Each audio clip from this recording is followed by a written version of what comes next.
All right. Thank you, Adam.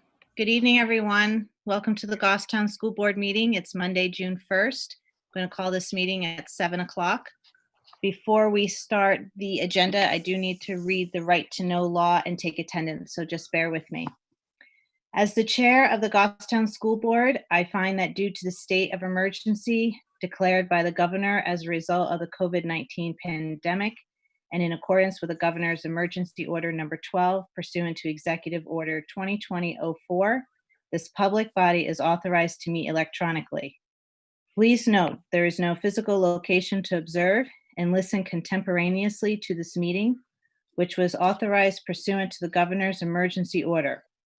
However, in accordance with the emergency order, I am confirming that we are providing public access to the meeting by telephone, with additional access possibilities by video or other electronic means.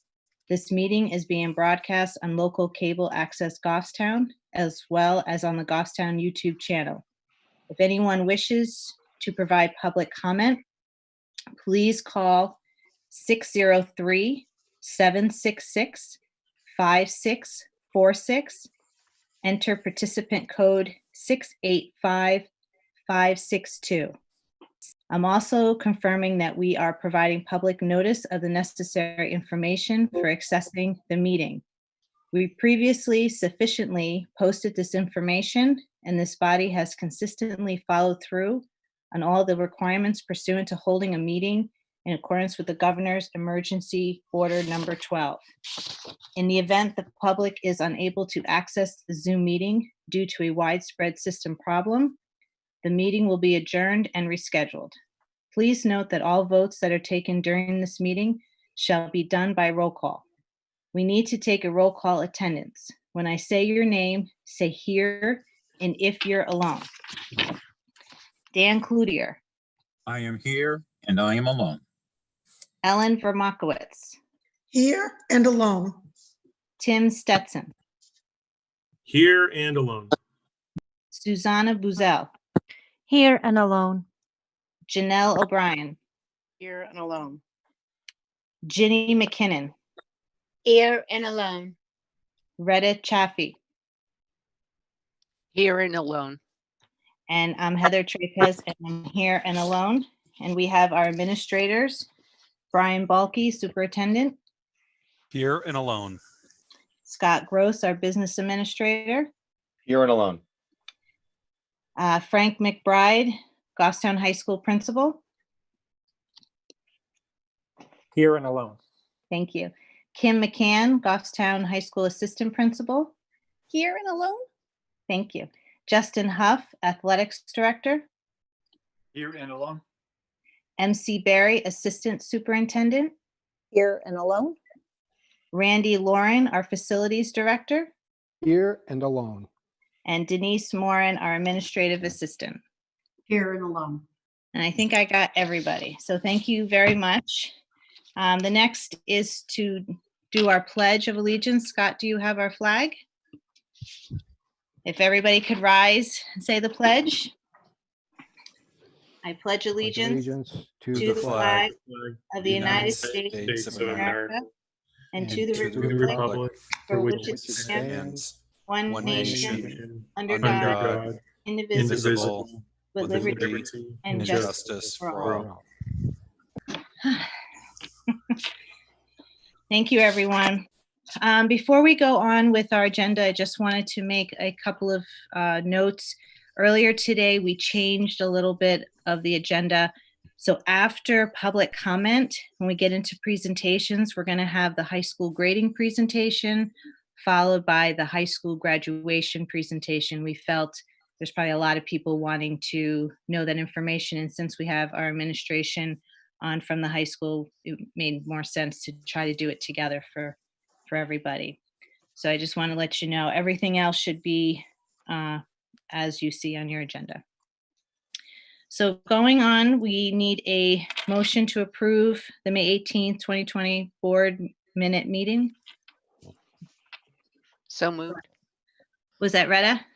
Okay, Retta made the motion. Do I have a second? Second, Ellen. Thank you, Ellen. Did anybody see anything? Did Oh, the Ellen? changes get made, Denise? The two things? Okay. Yes, they did. Anything else? Okay, then I'm going to take a vote. Dan, Aye. Ellen, Yes. Tim, Abstain. abstain, Susanna, Yes. Janelle, Yes. Ginny, Yes. Retta, Yes. okay, and Heather, yes. So all yeses but one, Denise, and Jared's not here. Did you get that? Okay. All right, moving on to correspondence. Brian? Yeah, this evening we actually didn't have any, but there's one piece, Mr. Gross, if you want to put up either now or during my superintendent's report, I did want to share the employee COVID illness regulation to policy EBCF. So that would be, you could either do that now or during superintendent's report if that's handy, Scott.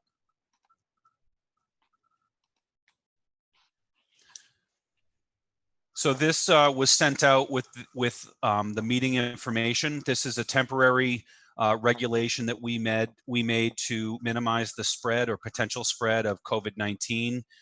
So you can scroll down, Scott. You can just see that this is a guideline for all of our employees and has active links to symptoms, guidance on using face coverings and face cloths. So this temporary regulation, Kate has sent out to all employees, and we will be requiring employees to sign this upon return to work. So I would just share that. It's not exactly correspondence, but this is a proper time to do it. Thank you, Scott. And that's all we have this evening, Heather. Okay, thank you, Brian. Moving on to accommodations, good news. I do have something I would like to commend everybody on. The first thing is to Scott and everybody involved that ordered and hung those flags in our town. I know Scott had ordered them a while ago and he was out there Friday hanging them up with someone. Thank you to the town for allowing us to hang those flags. They're to honor our seniors and they look great. So thank you so much for that. And also the signs for all the schools that have little guys moving on and big guys if they're 8th grade or moving on to the next schools. The other thing I also wanted to commend was Adam and his team and all our teachers and students and parents that participated in all of the awards videos. We've had 2 so far, and there's a 3rd one coming up. I watched both of them. One was on May 22nd for academics, and one was on May 27th for sports and co-curricular. And the amount of time that went into gathering all that information and editing, our counselors were involved, Justin was involved. I mean, so many people were involved in putting those videos together. And if we weren't doing remote learning, it would be a completely different dialogue. So thank you to all of those people that participated in those videos. They were fantastic. Jenny, you have something? Heather, I would like to just whomever came up with the idea of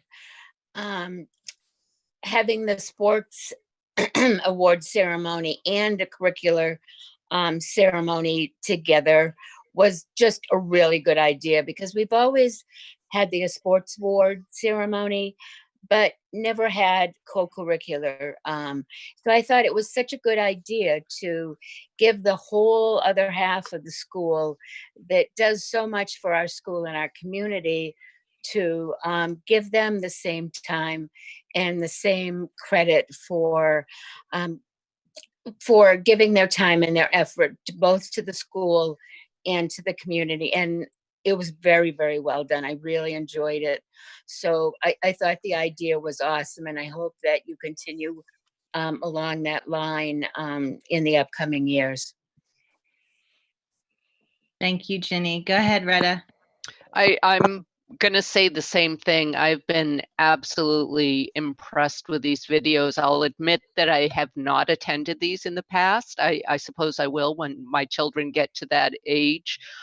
But I think that this provided such a great opportunity for people who don't attend to see it. And I think probably you got a lot more people watching it than if it were in person, not to mention the star power that was at this last co-curricular. When I saw Kevin, I was like, wow, is he in Goffstown? I mean, that was so impressive. But I think just as good were all of the teachers in their presentations. Some were very creative, but really heartfelt. I think this is, yeah, there's pros and cons to this situation, and I think this is definitely a pro because people who couldn't attend or wouldn't have attended can see it and watch and rewatch if they want and share and everything else that goes out with it. So I think this was just amazing and well worth the effort. Thank you, Retta. Anybody else have any accommodations? Good news? Heather, I just want to add that other person was Goffstown High School teacher Andy Pishka, who was the one who went up on the ladder, putting the right. I was the one moving the ladder from location to location, but Andy was the guy who was climbing it and putting it up. And Andy is not only a wonderful teacher, but just a great person who does a lot in Goffstown. And I wanted him to get acknowledged. Yes, yeah, I didn't know who that was. So thank you very much, Scott. Yeah, we don't trust Mr. Gross on a ladder. Right. It's good spotter. Right. All right. So if everybody is done, then we're going to move on to public comment. Do we have any public comment? Heather, there's nobody in the queue. I just want to let you know that I do have access to like a dashboard. During the New Boston meeting last week, we had one individual in there. They decided not to make public comment, but I would be able to visually see that right now. Visually, there's nobody in the queue. There's not. Okay. All right. Well, thank you. So I'm going to close public comment and we're going to move on to our presentation. So Brian? So what we're going to do is we're going to have two presentations this evening and appreciate everyone being flexible to change the agenda around a little bit. I think we'll start with the grading presentation and then we'll go into high school graduation. So Mrs. McCann.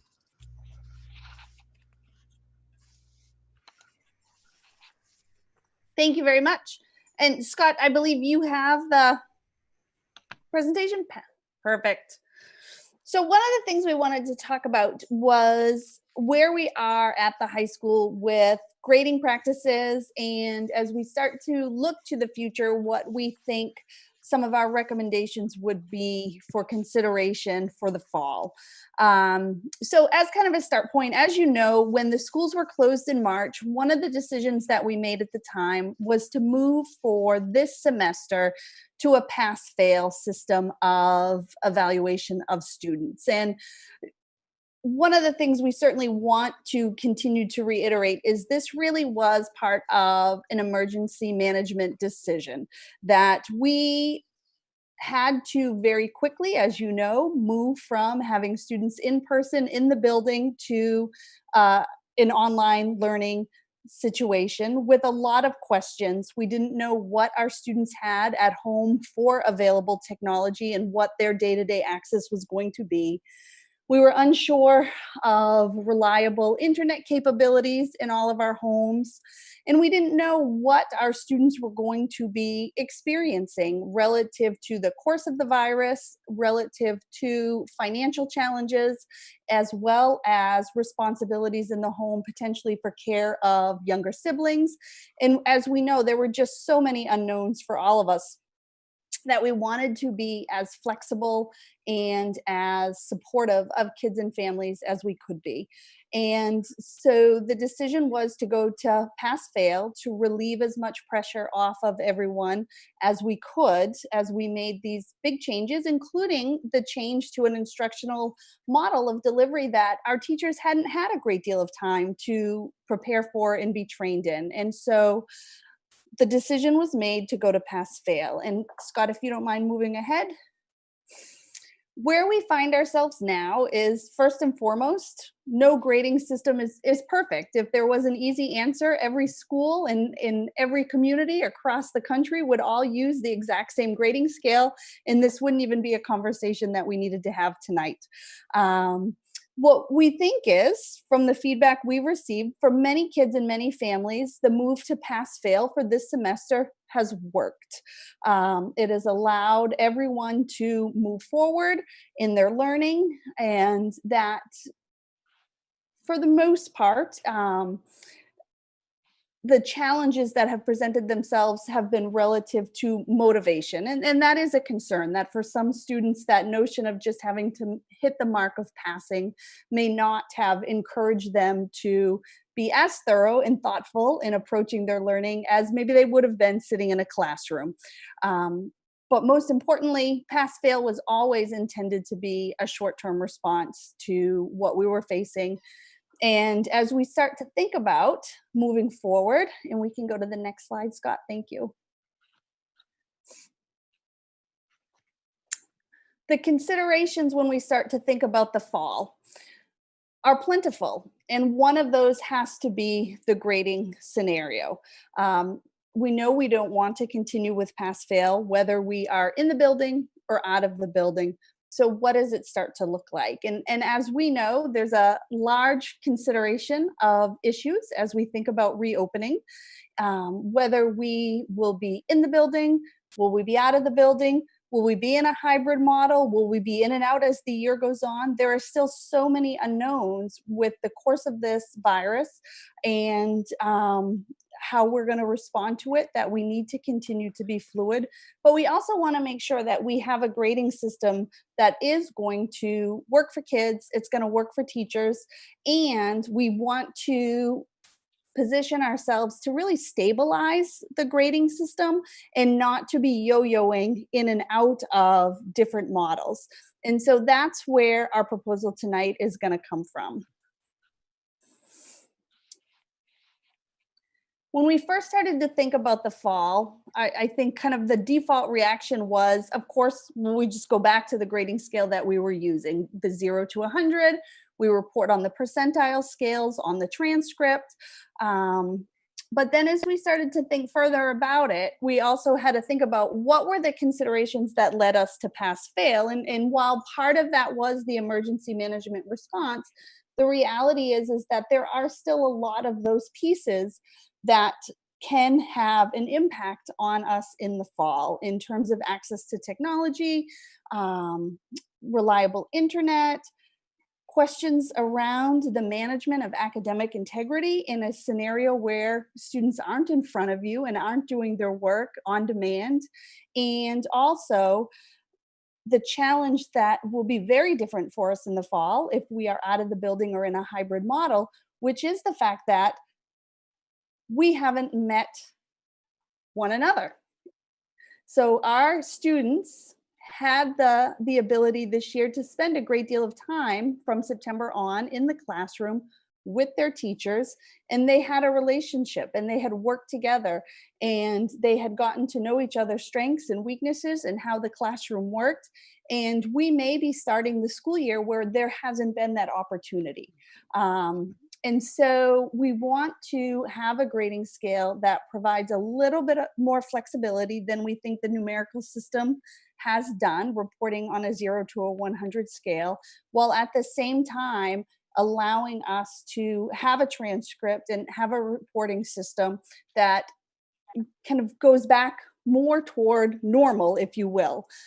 So what we're proposing is really a slight change, big picture, that rather than reporting out on the progress report and the report card and the transcript, the numerical grade, that the evaluation and the reporting would be done on a letter grade and a 4.0 system. So it would be much more aligned with a lot of the post-secondary institutions, as well as we have discovered, a large number of high schools in the area. So really, individual assignments would continue to receive a numerical grade as they always have. That's what would go into the grade book. those would be calculated out, but then rather than the report card saying a 98, it would be an A+. And those letter grades would have essentially a bin of percentile grades behind them. And that would correlate on a 4.0 scale. And the GPA for individual students would shift from a percentile number that we use now to a 4.0 scale. And what we have found as well, as we've continued to do some work and some research, is that almost all of the requests that we receive for a GPA, we're asked to convert out of the percentile that we use. So when we're doing college applications, award forms, scholarships, all of that, outside organizations look for us to provide that on a 4.0 scale. And when we receive transcripts from surrounding schools, we are finding more and more with transfer students the same thing, that they're reporting out on that letter system. And it provides a bit more of, as I said, flexibility. There's a window. So an A has a 93 to a 97 grouping behind it. And so this is, if you take a look here, what the proposal would be in terms of how the breakdown would occur.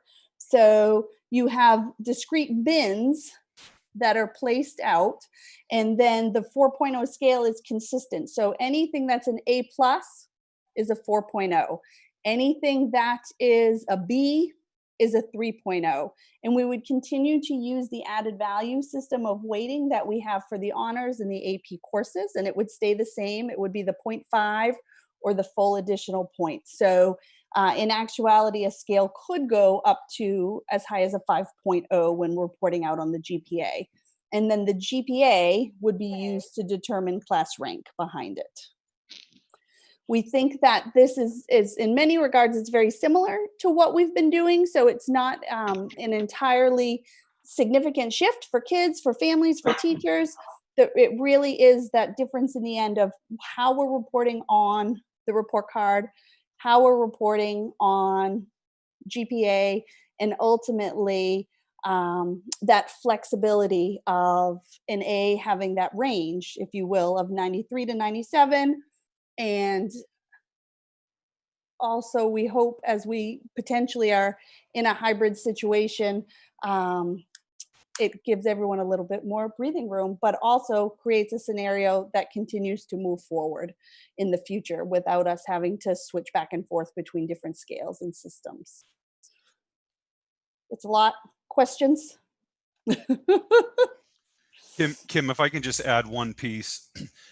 Fundamentally, this is about making it easier for the teachers to have confidence in their grading. So when we think about being in a remote learning environment, to differentiate between a 97 and a 93 is very hard to do. So instead of looking at that level of precision, this is looking at sort of those range groupings, which we just think is going to be more beneficial for the teachers.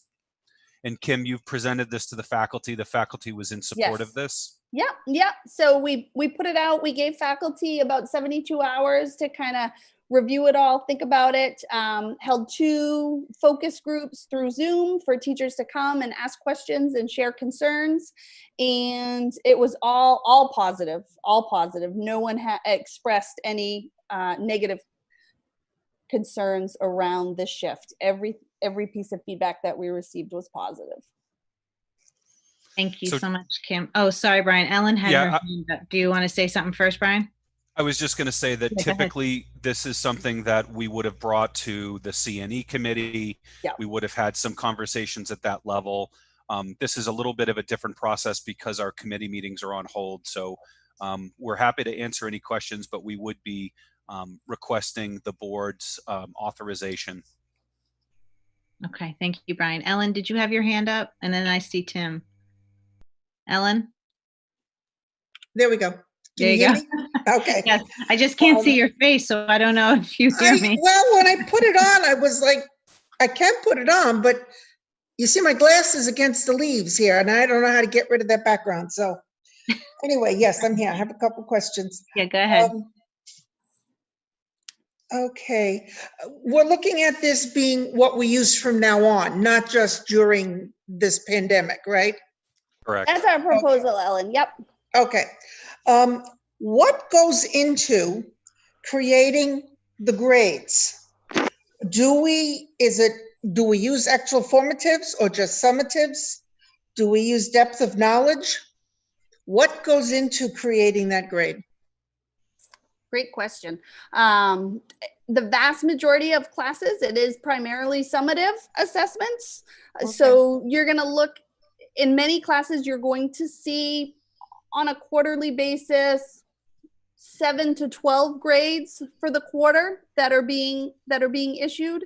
But like anything, given the wide range of classes that we offer, there is some disparity. I would say, for example, in our world language classes, where especially our like level 1 and 2 classes, you may see some more of those formative grades at a much lower weight in terms of the impact they have on the final grade. But as part of the process and the practice and students participating and engaging in that piece as they learn a new language, you might see more of it in that area. Okay, and are all of the summatives used aligned with the standards that we've adopted? Yes. And do they also contain various levels of depth of knowledge that are also weighted as far as what goes into the final grade for that assignment? Yeah, you're going to see a wide range of what they're being asked to do, all the way from that recall up to synthesis and evaluation. Okay, thank you. Thank you, Ellen. Tim, I saw your hand up. Ellen actually asked one of my questions, which was, Ah. so moving forward, we're moving away from a 0 to 100, and I would almost say we're modernizing to a 4.0 GPA scale. Yes. Yeah, a little. Sorry to sound ignorant, but it was a little surprising that we weren't on this. I think that's great. So it'll help kids when they're going to college. It's just more transparent. It's a more modern approach to grading. So I think that's good. Thank you. Thank you, Tim. Ellen, did you have anything else to say? Nope, you answered my questions for that one. My questions now go to the lower grades and what's happening with them, but maybe that's another meeting. That'll be another meeting, I'm sure. All right, does anybody else have any questions?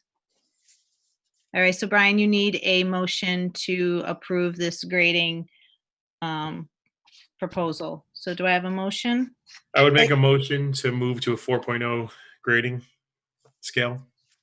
Okay, Tim, Ellen? Well, I wouldn't say a 4.0 grading scale. I would say up to a 5. that is, yes.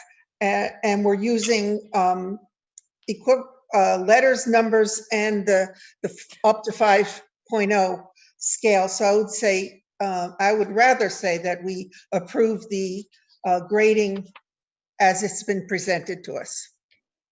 Tim, you Because good it's with not that? just a 4.0, it's got Right. letters, numbers, and conversions. So I would say it needs to be what we've been presented with. Right. Tim, you good with that motion? Absolutely. Okay, so Tim motions. Ellen, you're seconding? Yes, I will. Okay, any other questions? I have a question. Oh, sure, go ahead, Dan. I'd like to hear from Brian and Kim to say, is the motion as it restated accurate for what we need? I think it's sufficient. Okay, then I'm ready. All right, thank you, Dan. So Dan, might as well call you first for a Yes. vote. Okay. Yes. thanks. Ellen, Yes. Tim, Yes. Susanna, Yes. Janelle, Yes. Ginny, Yes. Retta, Yes. and Heather, yes. So we're unanimous. Thank you, Kim, very much for presenting that. Thank you. All right, so Brian, you ready to start on the high school graduation? Absolutely. And Okay. so I'll just do a little introduction, and then I will hand it off to Mr. McBride and Mr. Huft to do the more detailed presentation. So we've been working for a number of weeks now, looking at a number of options to hold an outdoor graduation that is safe and responsible but still allows our graduates the opportunity to come together, to be together, and to do so in a way that's going to keep public health and safety as the primary force. So we have been looking at, and I know that people have been very anxious to get details on this. We've been working on a number of options for quite some time. A number of school districts have announced that they're doing graduation, for example, at the SNU Arena in Manchester, and they've kind of pushed their graduations off to August. What we've tried to do is we've worked really hard to try to get a date and a venue that would allow us to have a ceremony as close to our typical traditional graduation day as we could. So we've tried really hard to be in the month of June. So when we go through and talk about this, that's something we were trying to accomplish. It's important for me to just point out to the board that the governor's stay-at-home order has been extended. He just did that on Friday. He's extended the stay-at-home order until June 15th. That stay-at-home order was set to expire at the end of May. That's been something that's important for us to just take note of. We are a municipality. We're considered in the same categorical area as towns and cities are. So the stay-at-home order actually doesn't apply to us. But I do want the board to just recognize that at this point, the stay-at-home order has been extended, and the dates that we're looking at are after the current end date of June 15th. So I think with that, I'm going to turn it over to Justin to pull up the presentation, or Mr. Gross to pull up the presentation. Mr. McBride, anything to add as an intro? If I could, first, Kim, as always, great job. We're lucky that she has her hands on so much at Goffstown High School. Everything she touches, she does very, very well. So good job. And if I could echo back to Heather, Ginny, and Retta early on, the amount of virtual content that has been created and the amount of hours that teachers, Adam, admin, and Justin, and I've mentioned it at the last one, but Justin has done a ton behind the scene creating virtual content. It's like people have multiple jobs. So again, thank you for doing that. And as Brian mentioned, we continue to want to be with our graduates. We want to do it safely. And that's where I think the challenge comes in. And we've looked at several options, and I'll probably chime in, but I'll let Justin show you where we're landing at this moment in time. And I'm going to go to this moment in time because it changes. It changes. So we're doing our homework behind the scenes, and I'll let Justin jump into the presentation. Mr. Huft. Thanks, Frank and Brian. So where we are at, we have explored different venues. We're trying to look at outdoor areas. I had talked to the board a couple weeks ago. There is a venue in the works at the airport. That is something that, in trying to have the June graduation ideally, probably was not going to work. And we're also starting to find out that these things are slow to develop / get approval and the necessary paperwork and approvals from different sources. So where we've come to, we've been looking at Fisher Cats Stadium, which is actually the official name is Northeast Delta Dental Stadium. So I know a lot of people are familiar with it. It's a great venue. Goffstown's baseball team has made it there a couple of times actually to play in state championship games. Seating is 7,500 people. So certainly used to handling bigger crowds. Nice outdoor venue, relatively close to Goffstown, just really the other side of the river. So it's something that has caught our eye. We've been in talks with the Fisher Cats. They've been very receptive, and they've done quite a bit of planning into ways to accommodate a large setting like this. And they've actually done that before. I know them as a baseball stadium, but they run road races. They do different type of community expos. So they do have staff that are familiar with this. And then with the COVID-19 pandemic, they've been doing a lot of work on getting ready for socially appropriate social distancing. with their events. One of the big draws for us was that they have the ability to do individualized ticketing.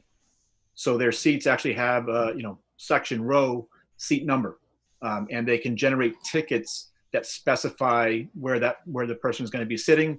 We can measure down to the inch how far apart people are, so that makes us feel a little bit better. They are happy to provide staff to be on hand, so ushers that are familiar with the stadium and with social distancing guidelines. And in speaking with them, one of their policies is, for an example, they have two primary entrances to the stadium, as well as a separate one. We would use their players only entrance for our graduates, would be the plan we're looking at right now. But they do ask that crowds do wear face masks when entering the stadium and moving about within the stadium. So I just want to kind of call people's attention to that. And Justin, I would just share before you move on past the face masks, that's their requirement. So as a private venue, I do want the board to realize we don't want to have any circumstances where we have people that are refusing to wear face masks, but we need to recognize that if they are not wearing a face mask, they will not be given admittance. And if they are not wearing it while they are moving around in the stadium, they will be asked to leave. Once people sit down in their seats, they're able to take the masks off. That's no problem. And we would provide masks to every attendee. So when people arrive at the stadium, if they don't have a mask, we will have a mask for anyone who needs it. Thank you, Brian. I tend to move fast through the PowerPoint sometimes. So that is the Fisher Cats policy, but there's a plan in the works to have special face masks available that we will distribute to graduates at the ceremony, which would be a kind of a unique keepsake. Overhead shot here of Northeast Delta Dental Stadium for people that have been there. This is kind of the stadium and the entrances. You cannot see much around it, but I will get to that in a slide here. My trusty sidekick. The view from, I believe this is a hotel out in center field. You can see the 7,500 seats. The concourse there is very big. That's a nice thing about these newer stadiums is that the concourse, I'm going to estimate it's 40, 50 feet wide. So wider entrances than what we were used to going to games back at Fenway Park when I was a kid, and much wider concourses. The concourses would not be open for concessions, but certainly we would feel more comfortable about moving people in and out of there using those. The thinking at this point is that for ticketing, we would ask each graduate to fill out a survey that they're planning on attending themselves, and then we could accommodate up to 4 guests per graduate. There will be the online ticket request system through the Fisher Cats where they can generate tickets.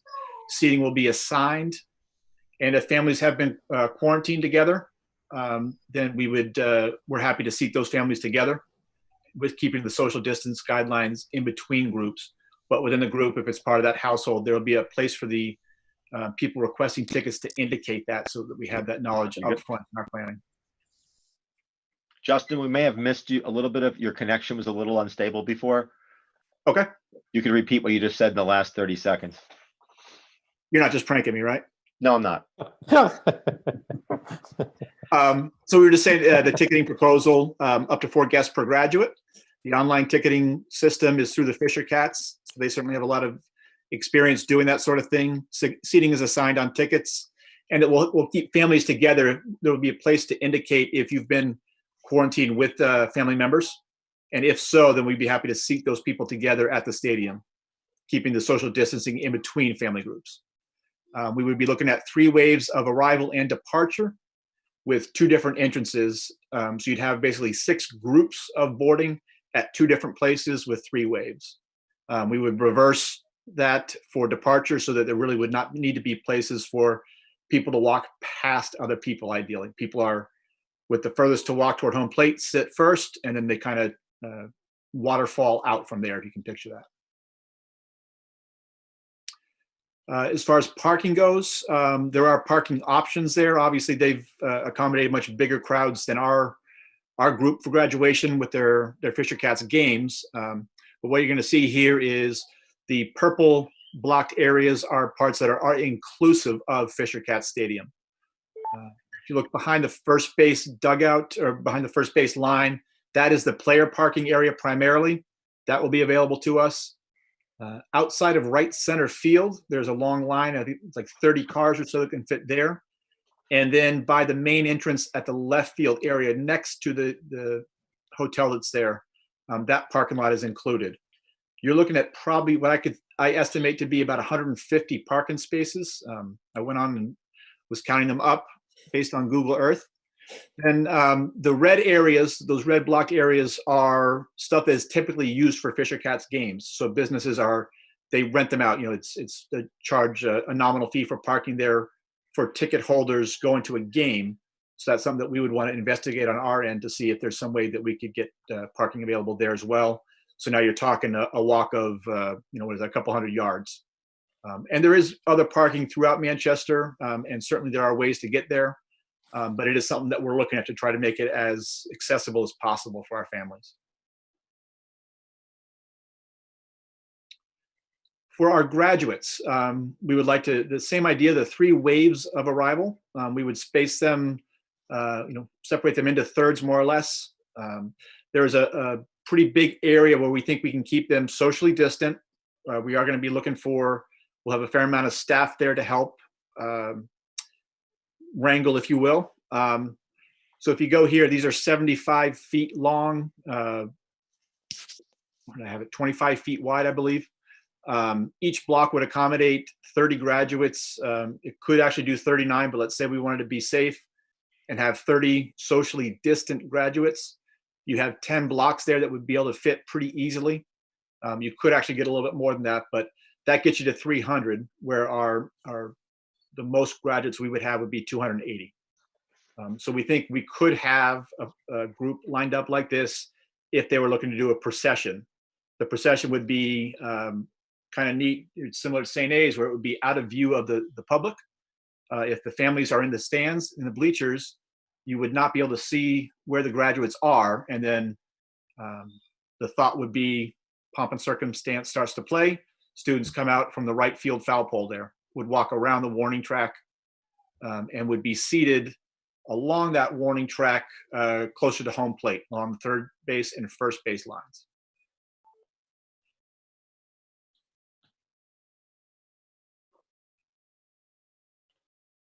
So for guest attendance, probably the best way for us to be able to organize this is going to be going through the graduate last name. So that graduate's last name is kind of the way that we would alphabetize people.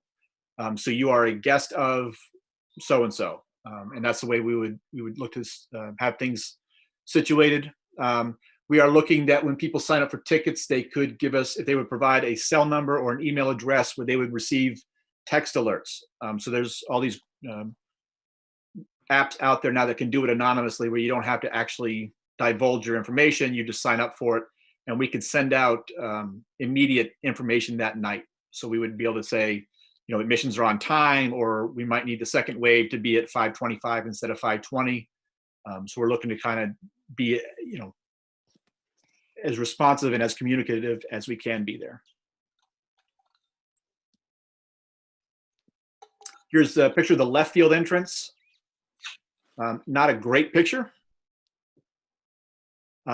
If you've been there, and I have, it's that concourse size. It's probably 30 feet across. You're seeing stairs kind of straight ahead of you there. So it's a rather wide berth. There's actually 4 different lanes there. So again, if we're looking at 3 different staggered times, we think we could get people in and out in a socially distant manner. The right field entrance, so theoretically this would be graduates N through Z. So again, you can see the wide berths there, 2 different lanes, but they're both over 10 feet wide. And so this would be the second entrance that we would use when splitting our parties in half.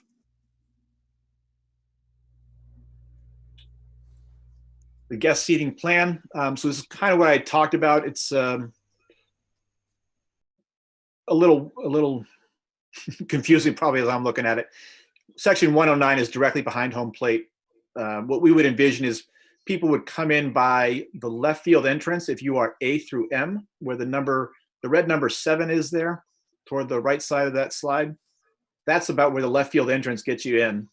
So if your last name was an A, you would probably be the first wave because you're going to walk along that wide concourse, go to section 109 with ushers helping you along the way, and then getting you down to your seats in section 109 toward the field level. And then we would tier people up from there. We would go from the bottom up, probably in section 108, section 107, 106, all the way out to right field until we get to the last name M. And this is all on the graduate's last name. At the same time, we would have 3 waves coming in from the right field entrance, which would do the exact same thing so that we are getting people in there and we're not having to kind of walk past people to get to your seats. And again, Fisher Cats have their staff available. They'll have ushers, and people have individualized tickets that we think will assist with this. And then what the overall event would look like, you would see our VIPs there would be the administrative staff and our probably our top 3 students, speakers. You'd have a podium. The people in nice shirts and ties there are faculty and staff. I think the sheep are our flock, our well-behaved students. And then the people in the bleachers would be the families. So the action would be at second base. Everybody would be facing second base. And that's kind of what we would envision things looking like.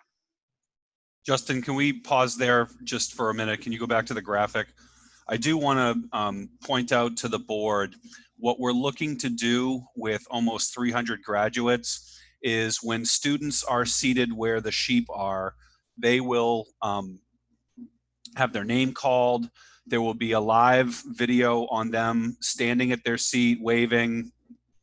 Up on the Jumbotron, there will be their picture with their name. So when we go through, each student will be recognized, but we will not be moving the students to go up to the podium to receive their diploma and then go sit back down. So both from a time management perspective, as well as if you can imagine going where first base is, going around second base, and then you have to come all the way through all the other graduates. That was something that I was uncomfortable with.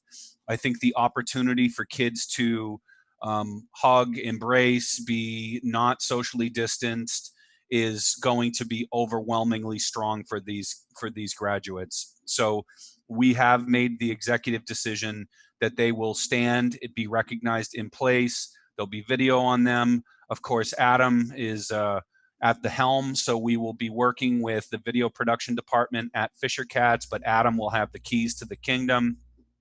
We'll have some original content as well as pictures and names of each student. But I did just want to point that out. The opportunity for kids to be moving through the entire line was something that we were not comfortable with. Yep. And an example of me burying the lead, as they would say, yes, the video board, the Jumbotron, is part of the package here. So in renting the stadium for our proceeding, the Jumbotron is available for our use along with the PA system. So we would be able to do some pretty neat stuff, hopefully, like you've been seeing the last couple of weeks on Fridays.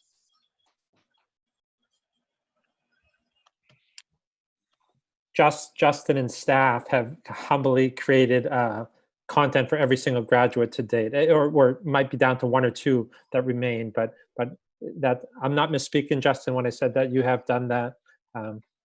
Yes. Gathered the pictures of each graduate. Yep, it's been a group effort for sure. So thoughts about it. One of the first things we asked about was restrooms. They'll be open and cleaned consistently, all the concourse level restrooms. Concession stands not available, but guests are encouraged to bring water.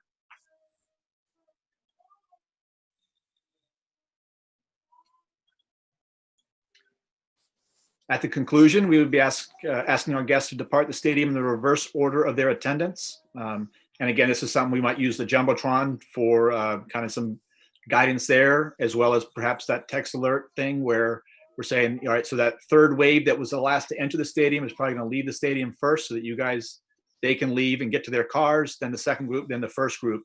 And that way you don't have anybody overlapping.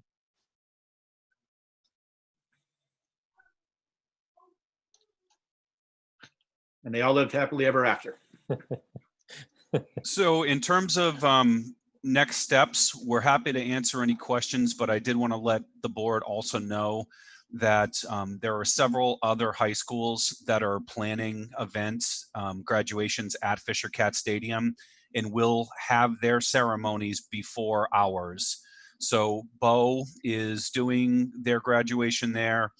Pembroke Academy is doing their graduation there, or at least that's my understanding, and I've spoken with both of those superintendents. So we're comparing planning, and we will continue to work collaboratively. But so we're not going to be the first ones in. Justin mentioned it. I was really excited about this one and had spoken with the Londonderry Police Chief a number of weeks ago. I think that in total, Fisher Cats is absolutely our best option. The Manchester Airport does not have the approvals that it needs now. They have not gotten the approval from the national FAA, so that's concerning to me. I think the town of Londonderry will be approving, but haven't yet. And I would say it is cost prohibitive for us. We also considered Gill Stadium. We considered St. Anselm College. They will not be allowing any outside groups on campus in the month of June. We don't know anything beyond June. So we did also look at doing something at St. A's on the football field. They have large parking lots. They have large outdoor fields, but St. A's was not an option. So I would say the piece that concerns me more than anything is the kids and families pulling in and then getting into the stadium. I think once they're in line, I think that all of our students will make good choices, that they will follow the rules. It does make me nervous, the congregating in parking lots. So I don't want the board to think that an event of this nature is without risk. I think inherently in a pandemic it is. We want to minimize the opportunity for people to make bad choices. I have been in touch with Christopher Bond, who is the attorney for the New Hampshire Department of Education. He has been reviewing proposals from districts, and he has reviewed a Fisher Cat proposal, and he and I have corresponded. The Department of Ed is not approving any graduation plans, so I don't want anyone to think that that the Department of Ed is doing that. They are not. These are local decisions. So we also contemplated the Milford Drive-In, but we thought that, you know, given the proximity to Goffstown, the size that they're able to accommodate, the ticketing system, we really thought that this was our best option. Thank you, Brian. I see some hands have gone up. Dan, your hand's up. Yeah, I may be remiss as being part of the A&F. We have a budget that was set up for St. A's. How does this compare with our budgeting? It's less than a third of the price. That answers my question. Ellen, I saw your hand up. Thank you. I have four quick ones. How will the students actually receive the actual diploma? And 2, will it be televised live? 3, is there going to be a rain date in case of bad weather? And 4, is there a date and time in mind? So let me take those one by one. What was the first one? How will they actually receive their diplomas? Gotcha. How are they going to actually receive their diplomas? They're going to get empty diploma jackets and at the event. So they will have the holder, if you will, for the diploma, but we will be sending the diplomas, I believe, home, right, Kim? Yes. So we didn't want to, again, do that diploma transfer, but we want to make sure that they all get them safely. Next question was about a rain date. Yes, there are multiple rain dates, and the specific dates that we're looking at this point in time are, Justin confirmed these for me, June 17, 18, 19, 25. So we're looking at I think 2 different sets with rain dates. And I think the 18th at this point, if I remember correctly, they have a tentative commitment, but it's not fully booked. So our preference would be, I think, the 18th. But if we can't do the 18th, we would potentially be able to do the 19th or the 25th. That had actually moved so that it's now the 17th is the date and the 18th is available as a rain date. Okay. So we had initially said 1890, but yes, right now it's June 17th is a Wednesday, and then the rain date is Thursday the 18th. Justin, didn't they have another potential event on the 18th? They did, so that's not happening, but they couldn't offer the 19th as a rain date. Okay, so our dates then are 17, 18 definitively? Yes. Okay, thank you. And there was one other question. Will this be televised live? Yes. And Adam is working on figuring out exactly how that would occur. The Fisher Cat Stadium has a video production crew that are part of this, and they also have the ability to help us with things like Adam needs internet connection. Adam needs connectivity so he can get back to the GTV studio. So yes, we would plan to do this live streamed. So And again, Brian, as I say, Brian, just we do have that option of borrowing Bedford's cell transmitter as well if we can't get connectivity at Fisher, which is not going to be a problem, but that is another option. With that device, you can broadcast remotely anywhere that has a cell signal. And what time is the event? I believe we're looking at 7 p.m. 7. Thank you. Okay, so 7 would start, but families would need to be there. Yeah, we would think they would probably, what do you think, Justin, start to arrive around 6:15, somewhere in there? Initial plans are looking at first wave at 6, but I would just ask that we're going to really want to firm this up and make sure our numbers are correct before we get a finalized thing out there.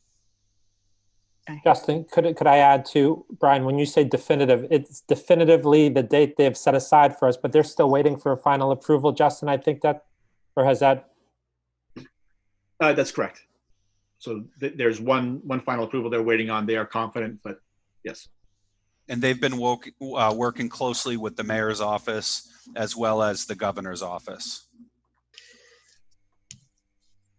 All right, so Brian, does anybody have any other questions? Ginny, are you raising your hand? Yes. Go ahead. One question. The Fisher Cats policy is for masks coming in. Does that include masks leaving? Yes. The stadium? Okay. The other question I have, because it concerns me, like after this wonderful event happens, students and parents, I think, are going to, forget social distancing. If this is only costing 1/3 of the money we have aside for graduation, would it be possible to have signage and/or monitors along the way going out to parking, kind of reminding people to be careful or wear your masks and, this is a wonderful occasion. Please don't mar it by making people be sick. Well, you're spot on, Ginny. And I would say the reason that school districts like Nashua have made the decision that they are not holding an in-person graduation is after the ceremony happens, there are fears and concerns that you will see groups of students gathering, not social distancing. And that's really, I would say, getting in, getting out, and bathrooms would be the points of concern that I would have with an event like this. So we also didn't mention, we have requested a pretty extensive detail from the Manchester Police Department. So I think we're looking at probably somewhere around 8 to 10 police officers as well as an ambulance being stationed as a detail. So we have sufficient first responders. Okay, because other than that, it sounds like the plan is very well thought out. But I think people have to remember that there are a lot of people that do have to be careful, and because they have people at home and stuff, even though themselves they don't have to be careful. And so it's a difficult situation. So if we could have monitoring and signage and just having people really remember, there are other people that you really have to be careful of. Absolutely. And we know that people are spreading COVID-19 asymptomatically or pre-symptomatically. And we also know that New Hampshire has had its first case of a child being diagnosed with the multi-system inflammatory, which is a kind of an offshoot of COVID-19. So, whereas we think older adults are more at risk, kids are still at risk with this too. And kids are spreading this to their family members, to their grandparents, to their neighbors. So I guess I would say we will be crystal clear in our messaging. We will make sure that everyone knows and understands the plan and their responsibility. I really hope we wouldn't have an issue with someone coming and being oppositional or refusing to follow the rules of this event. It would be incredibly disappointing that we go through all this work to make this special night for our kids and their families, and then people don't do what they're supposed to do. So I share your concern, Ginny. I think that we'll have a pretty big presence, and hopefully people recognize this for what it is. They take it seriously. They pay attention to the public health officials. They listen to the science, and they keep themselves and their community safe. Brian, I have a couple of questions. One, are we going to have hand sanitizer or anything for when people come in to wash their hands? And two, is there going to be anything for handicap accessible?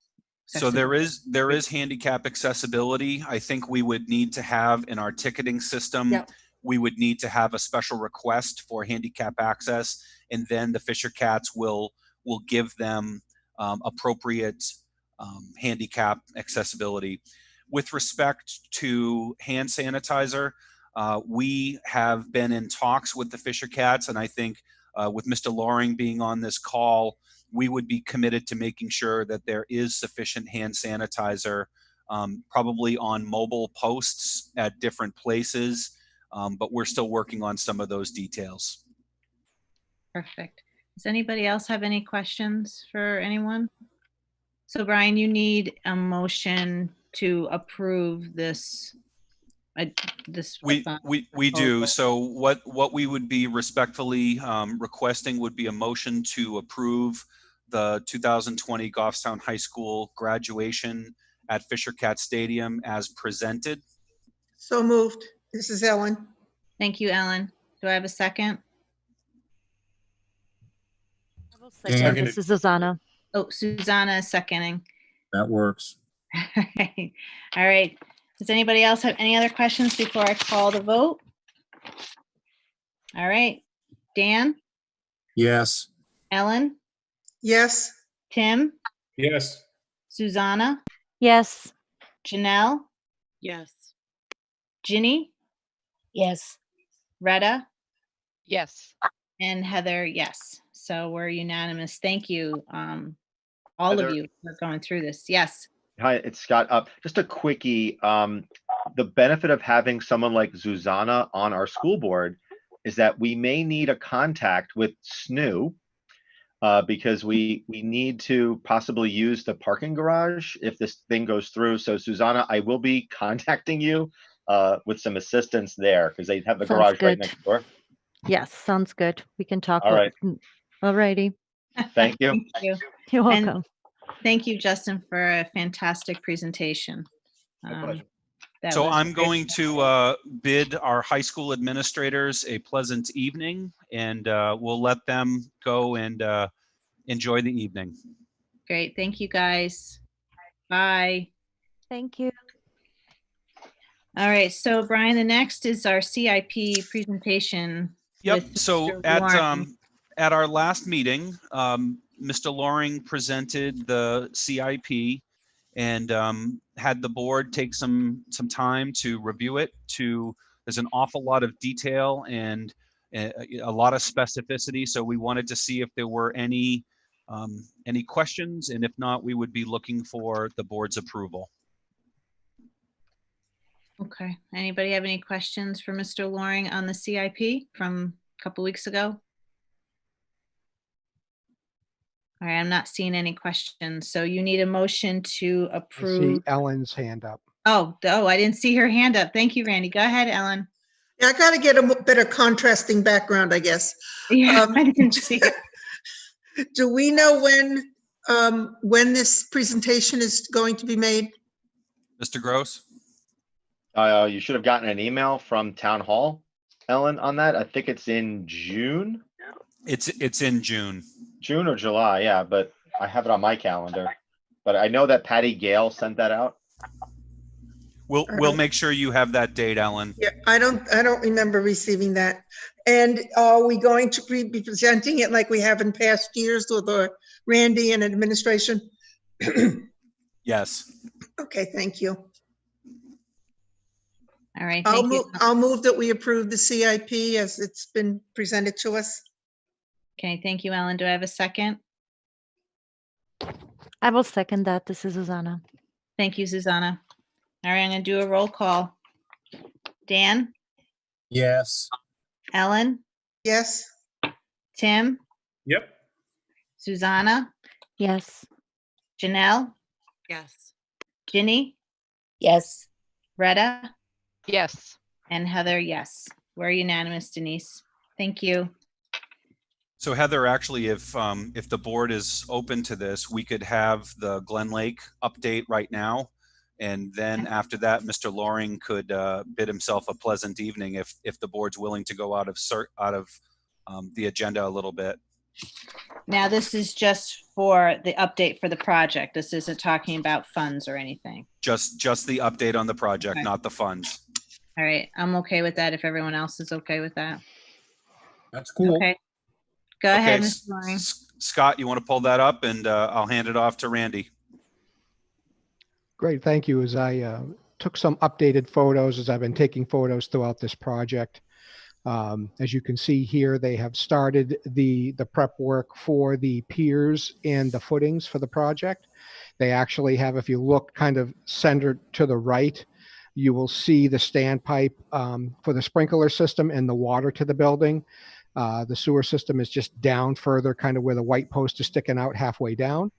That this project has gone very smoothly. It's been moving along quite rapidly, to be honest with you.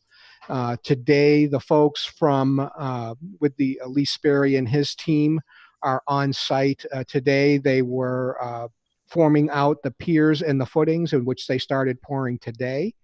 Later this week, they will start forming in the walls for this project, which will be poured late this week, the first of next week.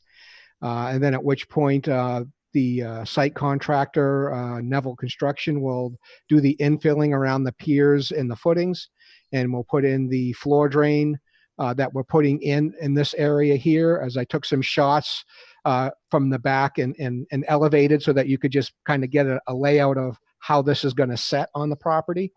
So they're moving along quite nicely. I said, this project will be ready for when the modular units come. I've reached out to the folks from Schiavi last week to get an update of where they're at, just to make sure that they haven't had any delays due to the pandemic.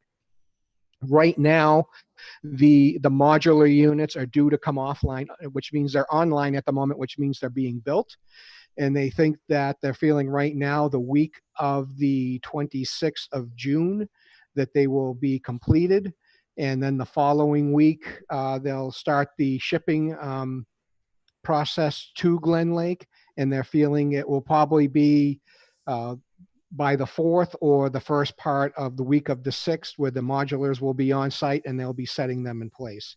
So the project is moving along quite nicely, and as you can see, they've done a lot of great site work, and it's just the topography of that whole site has changed with the way that we've cleared it out to set this modular in.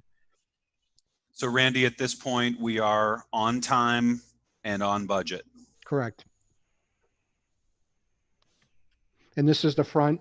We did opt to, you see right in the middle, there's a curb cut for wheelchair accessibility. The cement that was there was in really kind of poor condition. So it only made sense to pull it up and then reset it. And when they're done paving and the cement work where the curb cut is, it will just tie in nicely instead of trying to patch around some cement work that was cracked. So it'll give it a much better look along the front.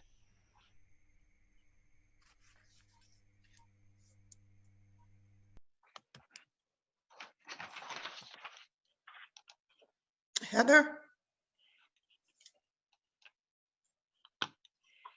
Okay, I couldn't see anybody. I was waiting for Scott to do his thing. You Okay. have a question, Ellen? Would it be possible for us to produce like a little video like we just had with pictures and voiceover showing the public what's happening there and what's being planned? I know I have sent all those to Scott, has all of those, the photos that I have sent throughout the project and these latest ones that I just sent last week.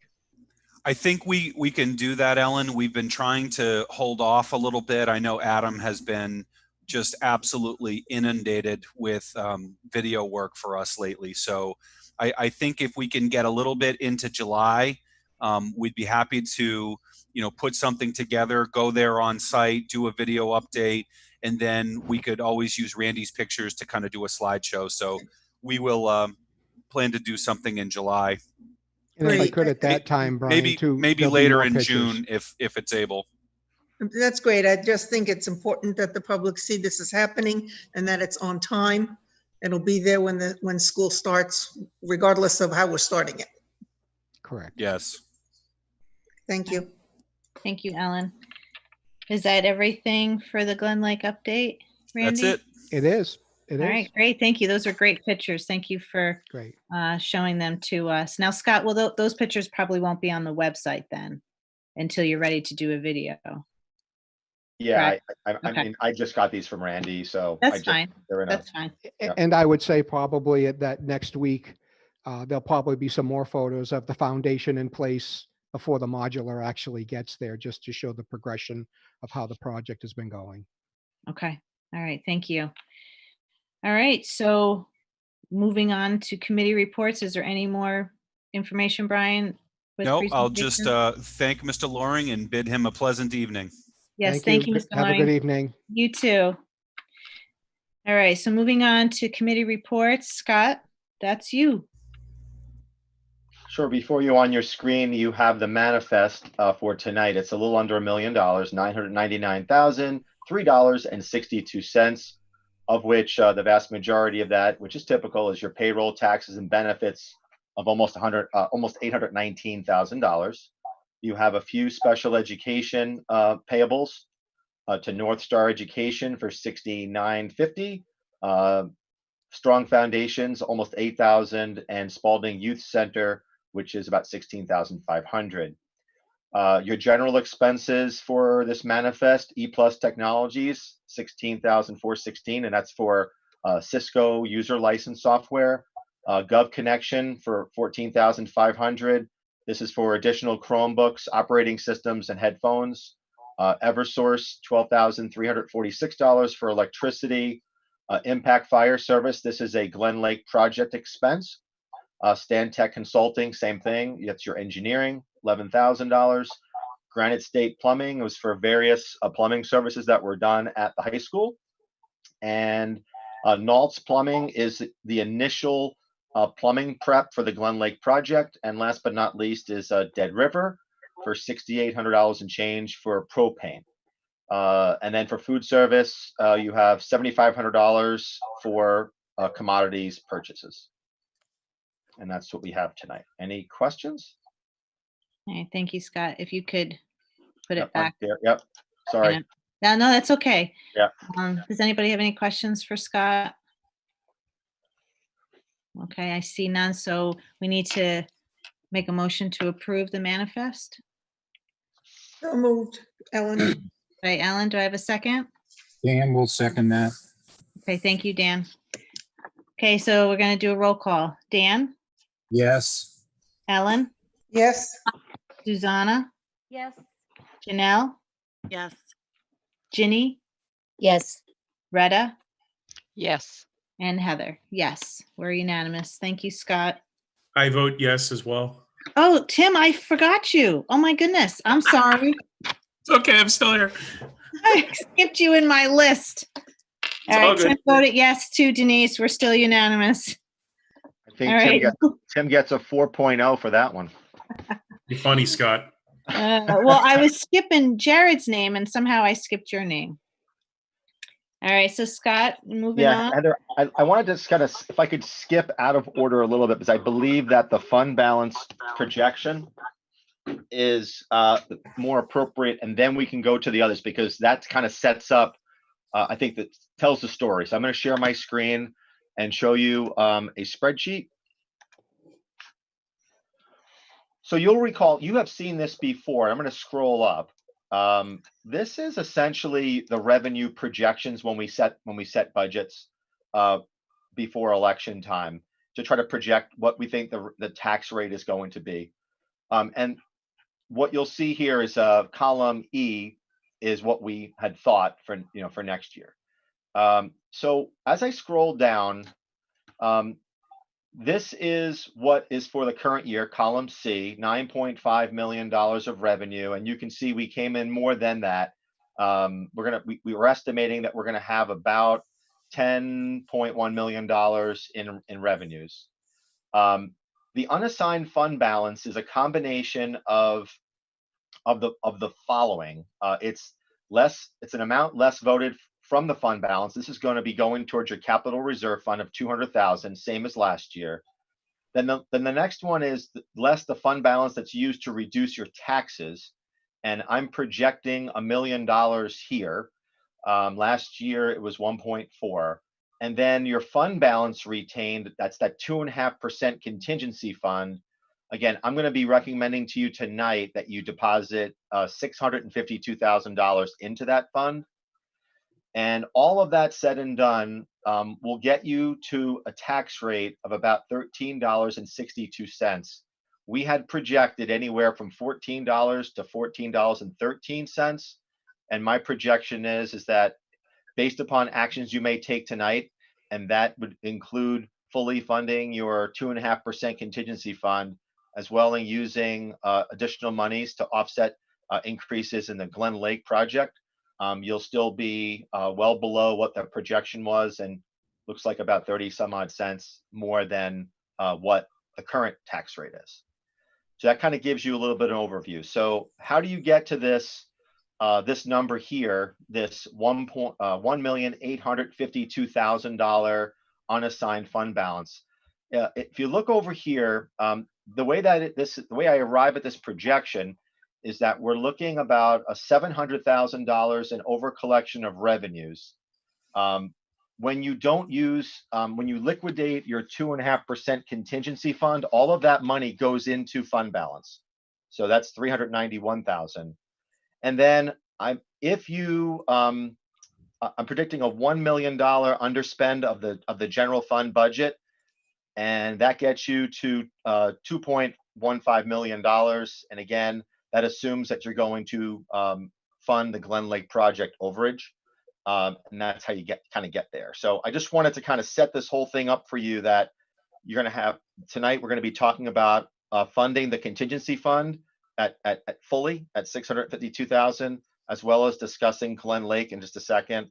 But I wanted to show you kind of how all that kind of laid out, where the numbers end up. So any questions on this? Yeah, I saw Dan's hand. Let me stop sharing. Okay. Yeah. Dan, do you have a question? Well, I just have a comment. I want to make it very clear that we aren't actually taking $652,000 out of the fund. Technically we are, but we're actually depositing, how much are we depositing into the fund before we take out the 652, Scott? 300? Yeah, so you're that's perfect, Dan. And it's basically, it's the difference between the two is what your fund is, what it's additional. So it's the 652 minus the 391 essentially. Okay. Does everybody understand that? No. So if you do not spend the 2.5% contingency fund, it liquidates on June 30th.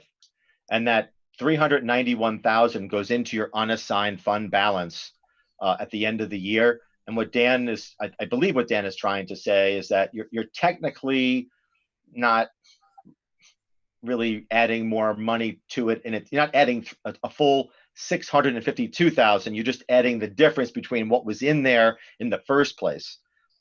So in essence, you're only adding another $260,000. $250,000 is actually what we're adding to it. Right. But you have to do it in 2 transactions. In order to get the quarter, we have to give back the 15 cents. Right. And I would share, Heather, if I may, one of the strategies that almost all school districts are taking right now is to maximize the amount that they're retaining in that assigned fund balance. So it's important for the board and the community to remember, we can only use that money for 2 purposes. We can use it for tax relief, or we can use it for emergency expenditures that have to be approved by the Commissioner of Education.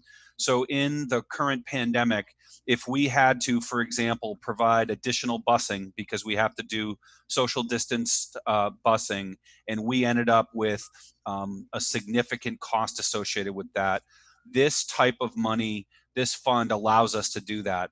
If we needed to hire additional nurses because we need to have a separate area for kids who might be symptomatic, a quarantine area.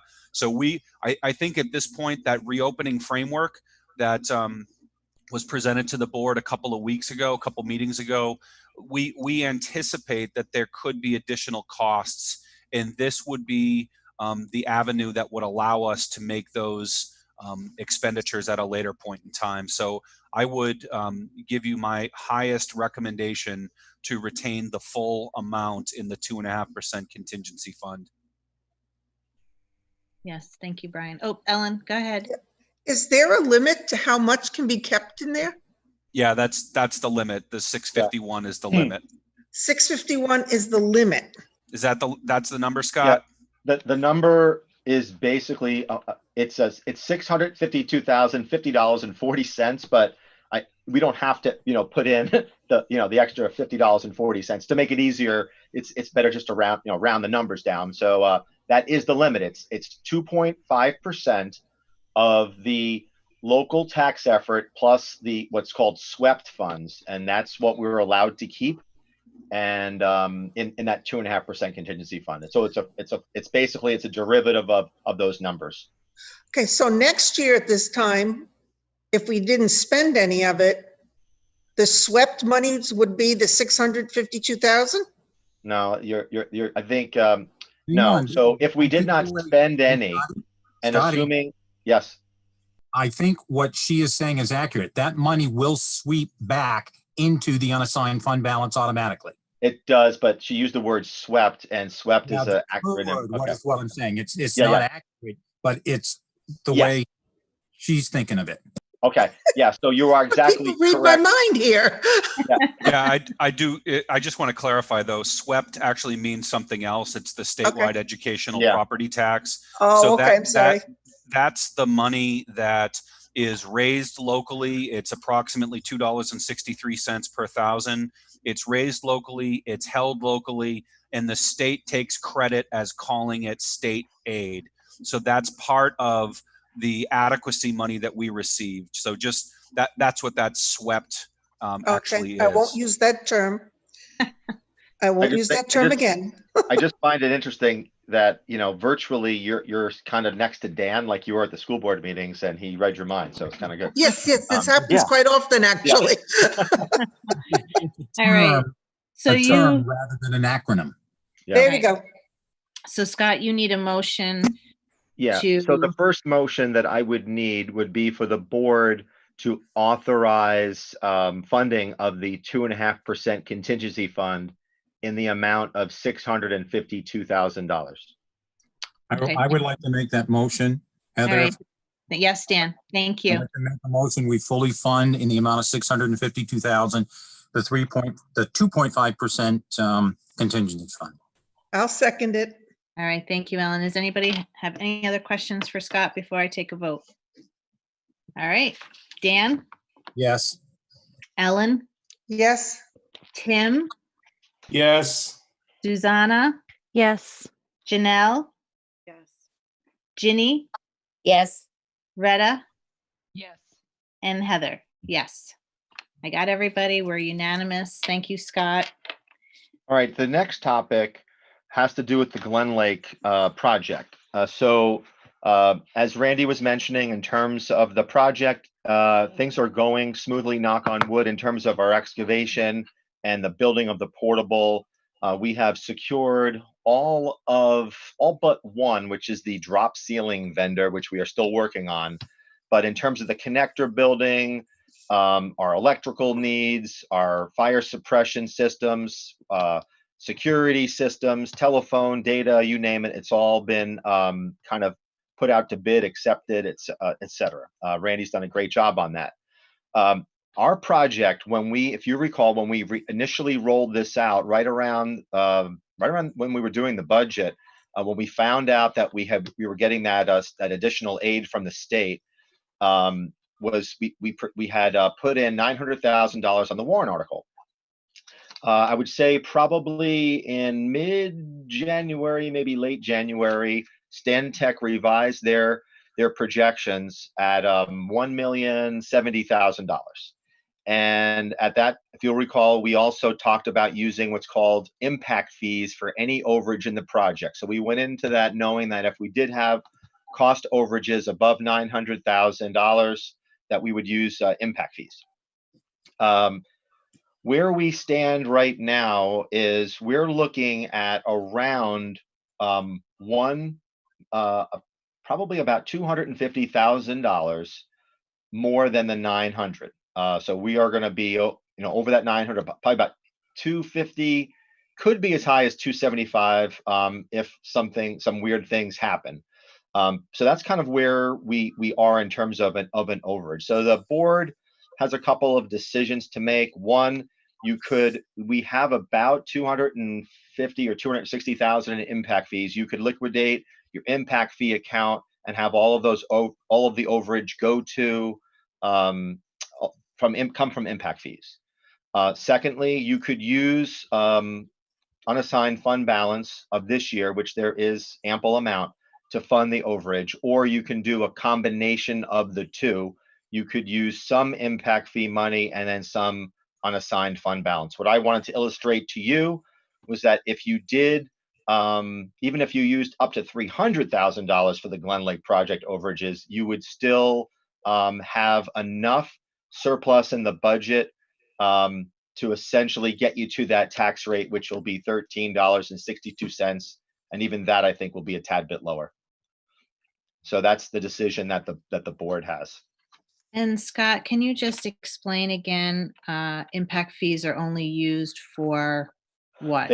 Impact fees can only be used for expansion of current facilities. The premise of the impact fees is that when you have a building lot, that you're adding more pressure on existing town resources, whether it be police, fire, school systems. So you can only use it for specific things, which is expansion. This would be the case. You could also, you'll recall that we purchased property, the Norman Road property, and Ellen, who's on the building committee, if we ever wanted to do site engineering on that, you could use those funds for site engineering. And I mentioned, I believe, a few meetings ago that we have at least, I think, 2 or 3 years before any of those funds would start to expire, much less, they wouldn't expire in totality, but you have to start using them or else they go back to the developer. Right. Okay. Thank you, Scott. Dan, I saw your hand. Scotty, what's the current balance that's available in the impact fees? I believe, Dan, let me just double check. I think it was around 260,000, but if you give me a minute, I'll locate that. Yeah, basically the question is, we have sufficient funds in the impact fees to completely fund this particular project. So there would be a zero tax impact if we went in that direction. Hold on, let me get. I would say that's accurate, Dan. But one thing I would just advise the board to consider is if and when we're ready to start doing some engineering, some site work preparation at the Norman Road project, being able to do that at no tax impact would be a very desirable way to begin to consider that project. And I'm just gonna make this a little bigger. This was Dan, this was as of December 31st, 2019. We had 263,000. You probably could add on another 10, 20 grand to that. I think the number I saw was 271. Yeah. All right, Ellen, I think I saw your hand up. Thank you. On average, Scott, how much do we receive a year for impact fees? I just put that away. I'd have to just give me 1 second as I just it's very economy dependent. Absolutely. So if we think back to sort of the 2008 to 2011 or so stretch, there was a period of time where the amount of money we were receiving was considerably reduced. Yeah. And obviously when things are booming and people are building houses, that's when we see it go back up. That's logical. And Goffstown is not at build out yet, but inching closer, I think, with every couple of years. Yeah, hold on a second, Alan. I'll give you that answer in a second. So this is the spreadsheet that the town had given me, and so unfortunately I don't know when these were open and the other one that they did, but you got to figure this from May to December. These were the parcels, and it was about $100,000 in this past year. But this at that particular time, it was a pretty robust economic situation. Yeah.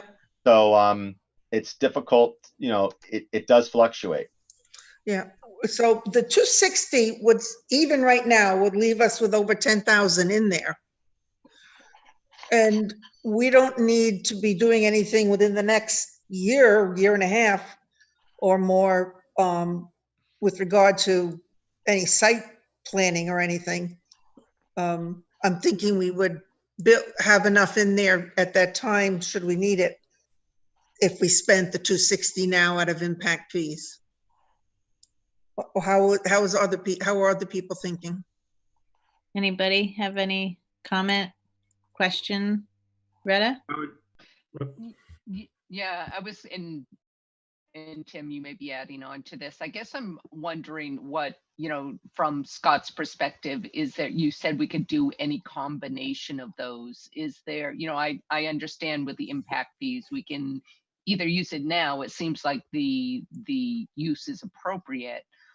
But Brian's also saying, you want to keep some money in there because we do potentially have another project coming down the line. But is there any recommendation on where or which funds we would use? I believe that you have an ample unassigned fund balance this year to consider all of the overage. But so that's what I wanted to illustrate there, that even if you did devote all of unassigned fund balance monies to the overage of Glen Lake, you would still be in a pretty attractive position with regard to the tax rate. However, if you decided that you wanted to spend, let's say, $100,000 out of the out of impact fee monies, and then the rest, and let's just say 150,000 from the unassigned fund balance, I think all of those would be good. I guess, again, you're the decision makers. I know that we're going to want to do work on that Norman Road site down the road, and to me, the cost of doing any type of site type of engineering is expensive, or wetlands mapping or those types of things. So, and some of those things, like I said, it can be pricey. So that's why I would, I guess if I had to go one way, I probably would not use all impact fee monies. I would either strike a balance or use the monies from the surplus from this year to fund the project. Tim, did you have a question or something to say? I just wanted to ask to clarify, if we use money from the unassigned fund balance, technically that means less is going to be returned to the taxpayers come the end of the fiscal year, so there wouldn't be as much of a reduction in the tax rate. Is my understanding correct? That's a fair assessment. So what I showed you before of getting to 1362, that was using all of the overage going towards the Glen Lake project. And I can, if you give me a second, I'll just populate the spreadsheet with some different numbers, and I can tell you what it would be if you went the other way around. If you want, it's up to you. Yes, I'd like to know the difference in the tax rate. If you'd like me to give a comment, Heather, while he's bringing that up, I can do that. That would be fine. So let me read parts of Article 4 that the taxpayers passed, kindergarten modular classroom unit. There was one sentence in there that is really making my decision a little easier, I think, in this. And it says, funding for this article to come from additional one-time New Hampshire fiscal capacity disparity aid with no direct tax impact. And we told 900,000. So we have an overage. My hope is that we can really follow that no direct tax impact. And that's where I'm coming from. I don't really want anything coming back to us and said, well, here's 900,000 and there was a tax impact, because if we take it completely out of what we have available right now, there will be no direct tax impact because of that statement. And Scott, just to clarify, that one-time fiscal capacity disparity aid, we're actually getting, what is it, 1.2? We are. So we're actually we were getting 1.3 actually. Yeah. Okay, so we were only spending 9 of that, right? So we already have 400,000 that will be received as revenue for next Correct. fiscal year, that at this point is not planned for or spoken for. Correct, which would then go to further offset taxes for next year. So we can actually spend 200,000 of that additional 400,000 and take the balance out of the fiscal impact fees and split it that way. I would, personally, Dan, I would strongly recommend that, but that's the board's decision. I just wanted to make it clear that if 900,000 is not really the total accurate number, it's really 1.3 million, then the statement of that sentence can still be true. Even if we take another 200,000 in the spirit of still being no direct tax impact. I would agree. I guess I'd have am I being heard? Yes, go ahead, Ellen. I'm sorry, thank you. Simply by not returning it to the taxpayer and using it for this is having a direct impact. It's another way of looking at it. Well, anytime, okay, I would also say that anytime the board, again, you haven't done this in the last couple of years. Anytime that there is, spending at the end of a year due to certain circumstances, you could, make that argument. I think, this year was such an unusual year because we had to move monies around to purchase Chromebooks and servers, and we didn't do it at the end of the year, but we did it in March and April because it was forced upon us. We had to, in terms of remote learning. But I would kind of concur with with Dan. I think it does meet the spirit of that, and I think it still demonstrates that some impact fees were used to offset the project, but and then meets the spirit of the fact that we are of the $1.3 million in aid that we did get, that one-time aid. So I think it does fulfill that. And that's, again, that's my opinion as your BA, and the board is free to do what they think is best. So So go ahead, Dan. So Scott, can you put up the difference between the tax rate of what it would be versus using 200,000 against this particular project? Yes, sir.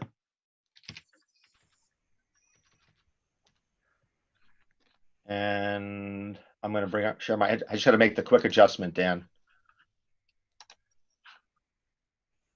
So if that were the case, we would use $1.1 million to reduce the tax rate.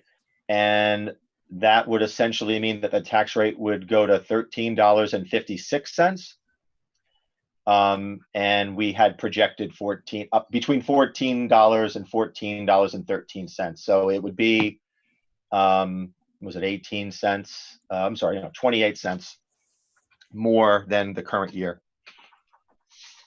If we did what?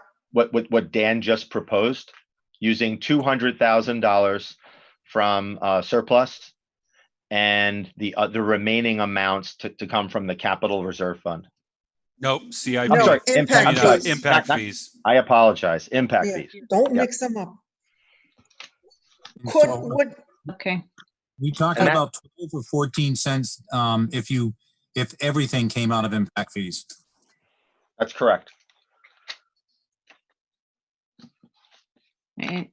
Scott, can you put Sure back? I'm sorry, it's yeah. No, it's fine. So we've talked a lot about this. I think it's time to make a decision, make a motion. Dan had suggested taking 200,000 out of the one. That was only kind of like, Heather, that was to spirit some debate, and I've only heard two people on the debate, and there Does are anybody else want to talk? I'm not seeing anything else. Does anybody have a question? Go ahead, Ellen. Could we do half of the 260 out of impact fees, and what's the total amount we need to use? About between 250 and 275. Can we do half out of impact fees and half out of Technically, yes. In fact, your motion, Helen, if you would make one, is actually make a number firm from the money that's available, and then the difference from impact fees. So just I don't mind. I'd like to do half and half. I'd like to make a motion that half of the costs come out of impact fees and the other half out of unspent.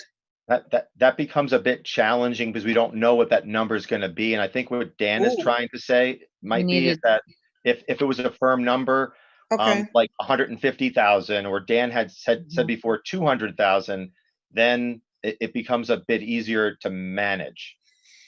Right. Can we do 125 and 125? But then in that situation, if it goes to 275, it'll be 125 and 150, just so you know. Right. Right. It's a firm number from unreserved fund balance, Ellen. You would say yes. I understand what you're saying, and I like the idea.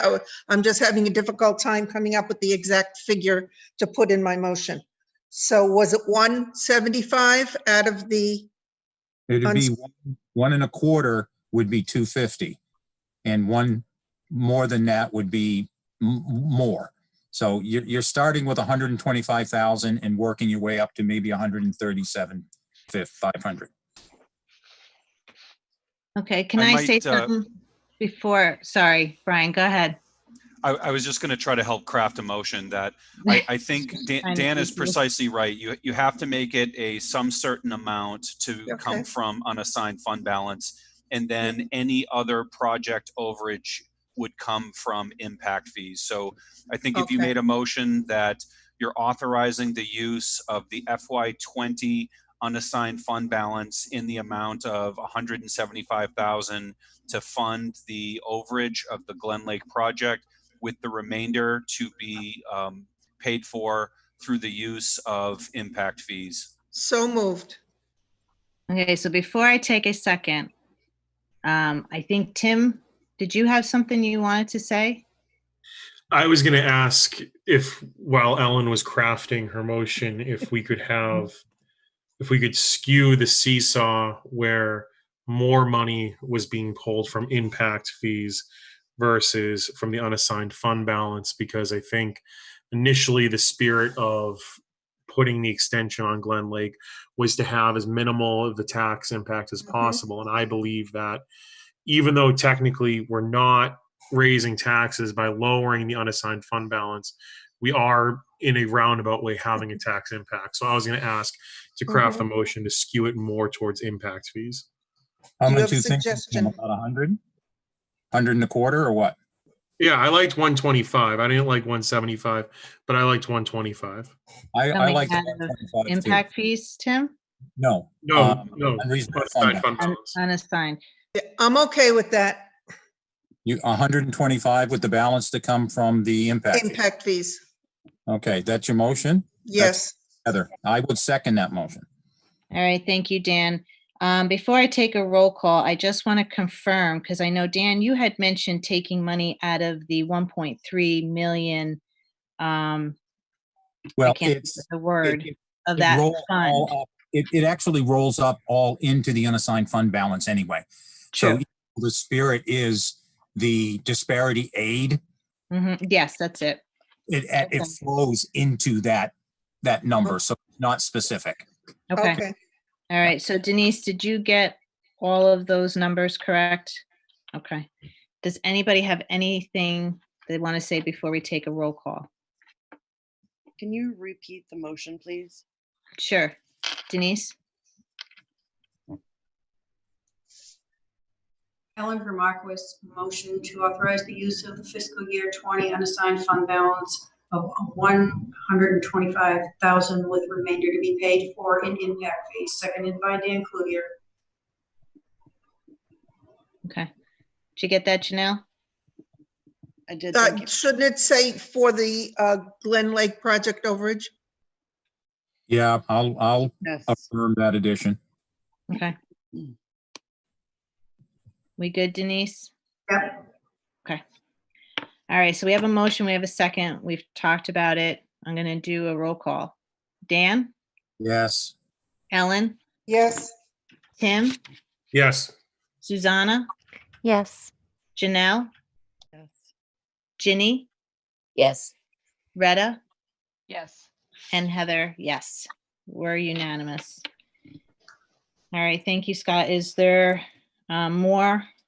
No, that's it. Okay. All right.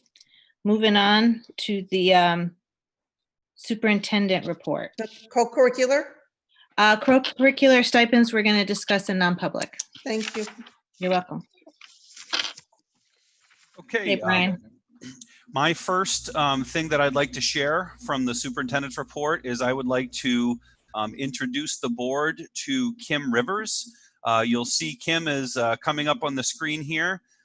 Kim is being nominated for the Mountain View Middle School Special Education Facilitator position, and I wanted you to have the opportunity to meet Kim. And Kim, if I can ask you to just introduce yourself and give us a little bit of an overview of your experience, if you would, please. Yeah, sure. Thank you, Brian. Well, thank you all for having me here tonight and allowing me to be part of the discussion up until this this time. And thank you all for what you're doing for Goffstown, for the kids and the people who live there. So I've been in education for about 22 years. I've been employed as a teacher in the Derry School District for 18 years. I've done everywhere from special education teaching at a middle school to some time in preschool at the early education program. And for the past 5 years, I've been the special education facilitator at one of the elementary schools in Derry. I recently finished earning my special education administration certification, that is a mouthful, from Plymouth State University in December. And knowing that I kind of had that under my belt, I've been looking for positions that would allow me to not only use the knowledge and skills that I've gained as a facilitator for the past 5 years at the elementary school, but also as an administrator through the coursework that I've taken. And that kind of led me here to Goffstown. I interviewed with Wendy and her amazing team, and am just excited at the opportunities that I think Goffstown will provide for me, as well as the knowledge that I can bring from my special education background to the middle school. I have 4 children as well. I have one who's going to be going off to college in the fall if everything opens up the way that it should be. My other son is a runner, so he's missing a little bit of track right now. I have a daughter who's 8 who gets along fabulously with my niece, who I have guardianship of. My niece is 2.5, and my husband and I will have been married for 20 years come July 1st. So there you go. That's like me in like a 2-minute spiel. So any questions? Yep. Does anybody have any questions for Kim? Just, may I ask Yep, one? go ahead, Ellen. Yes. Any thoughts, Kim, on going into this next school year for our special needs kids? I'm just concerned for all our children in that our teachers don't know any of these children. And being a retired special ed teacher and also certified administrator and on the school board, I cannot imagine dealing with the needs of children, a new caseload, and not having that one-on-one, that personal connection with them. Do you have any thoughts about how we can help make this happen with our children?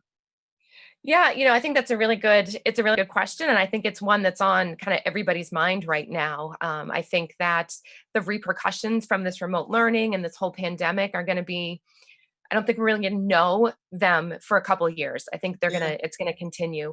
And, I know at least as far as Derry goes, our kids have started to become more used to the Zoom. And I think even though it's not as good as face-to-face, I think teachers will be able to just start to develop some sort of relationship with students over the Zoom piece, and then kind of go from there. It's hard because we don't want to bring kids into an environment where they may not be safe, or a staff may not be comfortable.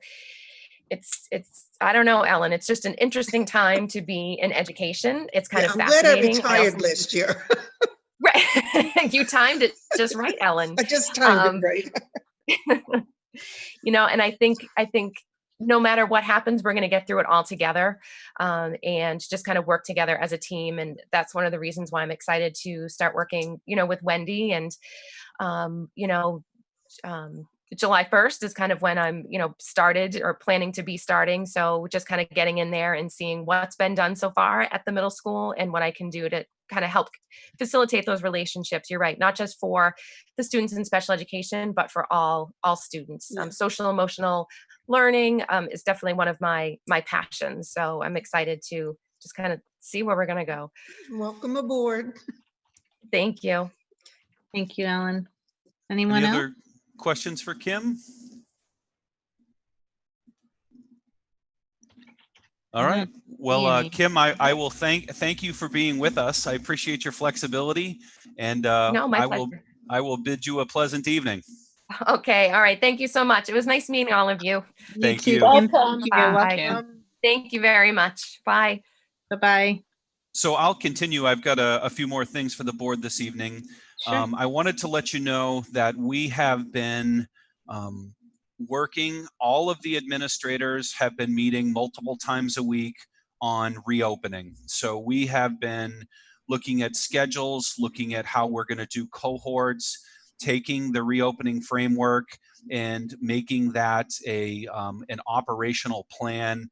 So this is really complicated, messy. It's like a 4-dimensional puzzle that we've got to figure out. So we have not waited for the state to give us guidance, and I am trying really hard to have some sample schedules for the board to look at.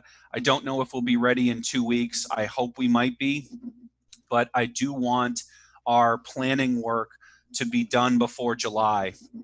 So we're going to have a lot of people that have not been able to take vacation time. So a lot of the administrators have time that they need to use at the end of June or into July.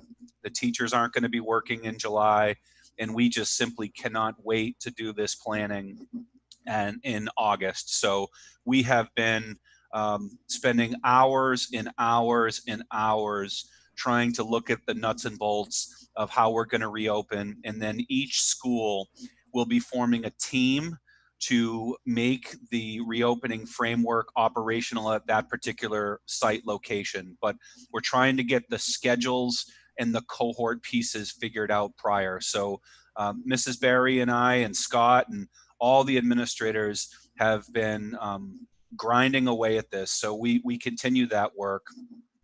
I recommended to the New Boston School Board last week that the Goffstown School Board considers having a school board meeting in the very beginning of August. We're going to need to make a decision about reopening. I think it is possible that Governor Sununu could declare that schools will be in remote learning again, but I think it's likely that he will allow that to be a local decision. So if you think about, certainly Rockingham and Hillsborough County have considerably higher COVID-19 diagnoses than if you consider Grafton County, Sullivan County, certainly Coos in particular. The North Country has very few cases compared to the greater Manchester area. So I would recommend we consider a meeting in early August because we're going to need to give our families a definitive answer. Continuing on, I wanted to let you know that we have canceled administering the SAT. We had originally signed up to offer the SAT in August, and we are one of the only sites in New Hampshire that does an August date. And part of that means that we draw kids from all other towns, including Massachusetts. So anyone who signs up through the College Board, you can take an SAT anywhere you want. So I'm not comfortable having kids potentially coming from Massachusetts to come to Goffstown High School to take the SAT and potentially then creating circumstances that we're cleaning, disinfecting, coming up with logistics, when in actuality it might be a very low percentage of students that would even be Goffstown students taking the SAT. So we have made that decision already. We've notified the College Board that if circumstances change, we would like to do an administration at a later point in time in the school year. My preference is to allow kids from Goffstown to take the SAT in Goffstown. We weren't even an SAT site until maybe six or so years ago, and all of our kids had to go take the SAT in other locations. That creates anxiety. They don't know where to park. They don't know where the bathroom is. They don't know anyone. So we've done that to help support our kids. But the likelihood that we have a very small number in August means that we're going to get kids from all over the region, including Massachusetts.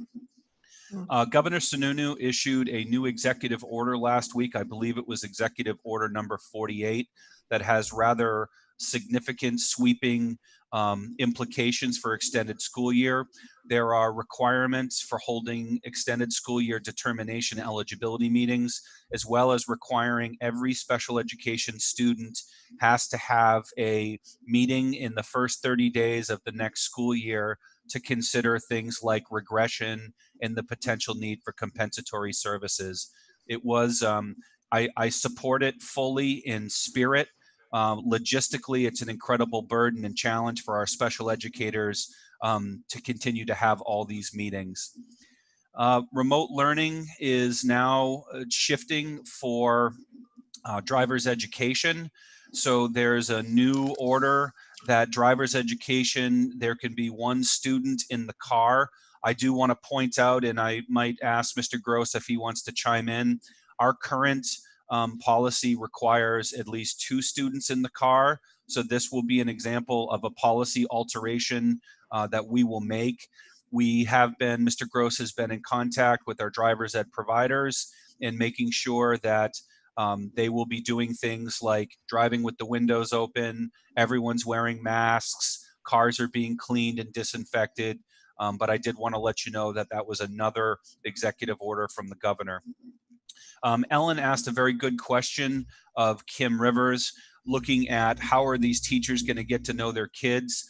Mrs. Berry has been working on a remote learning profile for transition.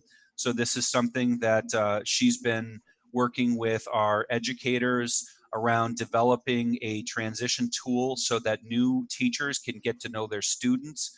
And we've had some preliminary conversations at the elementary level around the possibility of looking at teachers looping with their kids. So we're not ready to kind of discuss that further, but I did want you to let you know that in addition to what we typically do for transition, that Mrs. Berry's been working on a remote learning transition, including things like students' ability to engage in online learning and the kinds of supports that they need, whether it's guidance, it's social emotional supports, it could be reading specialist supports, etc. So we've been working hard at that. I think board members might have heard, but we're doing a number of parades for our students that are based on the plan that Mrs. Kohler had presented to you at, I think the last meetings, feels like 2 weeks ago. So Maple Ave and Bartlett will be using Wendy's model to do parades on June 8th. Glen Lake will be doing a parade on June 9th, and Mountain View's parade is on June 10th. All of those plans have been reviewed and vetted by our police and fire chief, and they are in support. And my last thing is at our next school board meeting, I would like to add to the agenda to have Mrs. Berry present on our Connected Summer Learning Camp that she has been brilliantly working on with our educators for the summer. It's a neat combination of extended school year and a number of enrichment activities and opportunities over a 5-week cycle. So I think MC will be ready to present in 2 weeks. And I'd really like you to see all of what we're doing, including enrichment and opportunities at the high school level. So Heather, if it's okay, I'd like to put that on the next agenda and ask Mrs. Berry and her team to present. So that's all I have this evening. Thank you. Thank you, Brian. Yes, we can definitely put that on the agenda. Heather, May I ask a question on that? Yes, go ahead. I have, the sooner we can tell the parents what exactly we'll be doing, I think the better. With more and more parents going back to work, how in the world do we expect this to be able to be worked? That kids are home certain days and in school other days? I mean, how is that supposed to happen? Well, we're working on all those details. There are not a lot of good options here. So if you think about just pick a school, if I've got 1,200 kids at Goffstown High School and I need to have cohort sizes that are 10 or less with social distancing occurring, it's simply not going to be feasible unless we restrict to smaller cohort sizes. So I fully recognize, and included in the reopening framework is the recognition and the commitment that reopening schools is important to reopen the economy. Parents can't go back to work if they have to stay home and take care of their young children. So I agree, Ellen, and maybe I'll be surprised and the state reopening task force will give me the roadmap and they will have it all figured out, but I'm not overly optimistic that that will be the case. So we do need to let people know. I think we need to make a commitment to let people know our plan in the first week of August. And I do recognize that this is an incredible hardship on families and on our teachers who are providing remote supports to their own children. So, my kids are older. I don't have to provide that support, but if, people who have young children, I can't even imagine how they're balancing being quarantined, working from home if they're able to. And we also need to recognize we've got almost 25% unemployment, the last numbers I've seen. So we've got an awful lot of people that are truly, truly struggling. So but we've got to keep everybody safe. So as much as I'd like to say, I'm going to welcome, 900 kids back to Mountain View, we are not going to create a circumstance that we're going to have students perhaps asymptomatically transmitting COVID-19, infecting teachers, infecting administrators. We can't be part of the problem. So we're going to need to be very thoughtful and very careful. And more than anything, I want to give my assurance to the board and to the community that we are planning, we are working really hard to figure this out, and we're not waiting for other people to figure it out for us. And I know I appreciate that. I know you're thinking ahead. I also I can't conceive of how teachers can both be doing both remote learning and in-person learning. I don't know how we expect them to do that. So I'd be looking forward to hearing about it. Yeah, that's what we're working on. And I will tell you, it's not easy. So one of the next things we're going to be doing, we haven't started to plan this yet, but we're going to be doing another survey for parents. This is one where I suspect that we are going to have a large percentage of parents that will not want to send their kids back to school. So I don't know what that number is, but certainly the reopening will be a phased in hybrid approach as we outlined in the reopening framework. But I suspect we're going to have a lot of parents that are going to say, nope, I want to keep my kid in remote learning, and we'll go back to school when there's a vaccine, when there's highly available, accurate, rapid testing, et cetera. So we're kind of planning for a lot of different scenarios. Okay, thank you. Thank you, Ellen and Brian. I just had a question real quick, Janelle. Okay, just hang on one second, because Sure. a question about the August board meeting. Do we have some dates that we can get out to board members soon? And I don't know what everybody's planning for the summer, just so we can get a day on the calendar. August 3rd is the first Monday of August. Okay, Are we well, looking at that? I don't know. I mean, if Denise, we can get some dates out over the next few days to board members like we did for the SAU, and then people can respond what is best for you. And if I can chime in, Heather, if we're going to be doing a Zoom meeting, it's going to be a lot easier than an in-present meeting, if that's the thought process. Right. True. Yeah, I don't Because- know what the thought process would be for August. We'll have to play that by ear. Yeah, from my perspective, I would want to call in. Right. Okay. Thank you, Dan. And we also may want to consider the opportunity to have Goffstown and New Boston boards either meet. We could possibly do an SAU meeting prior.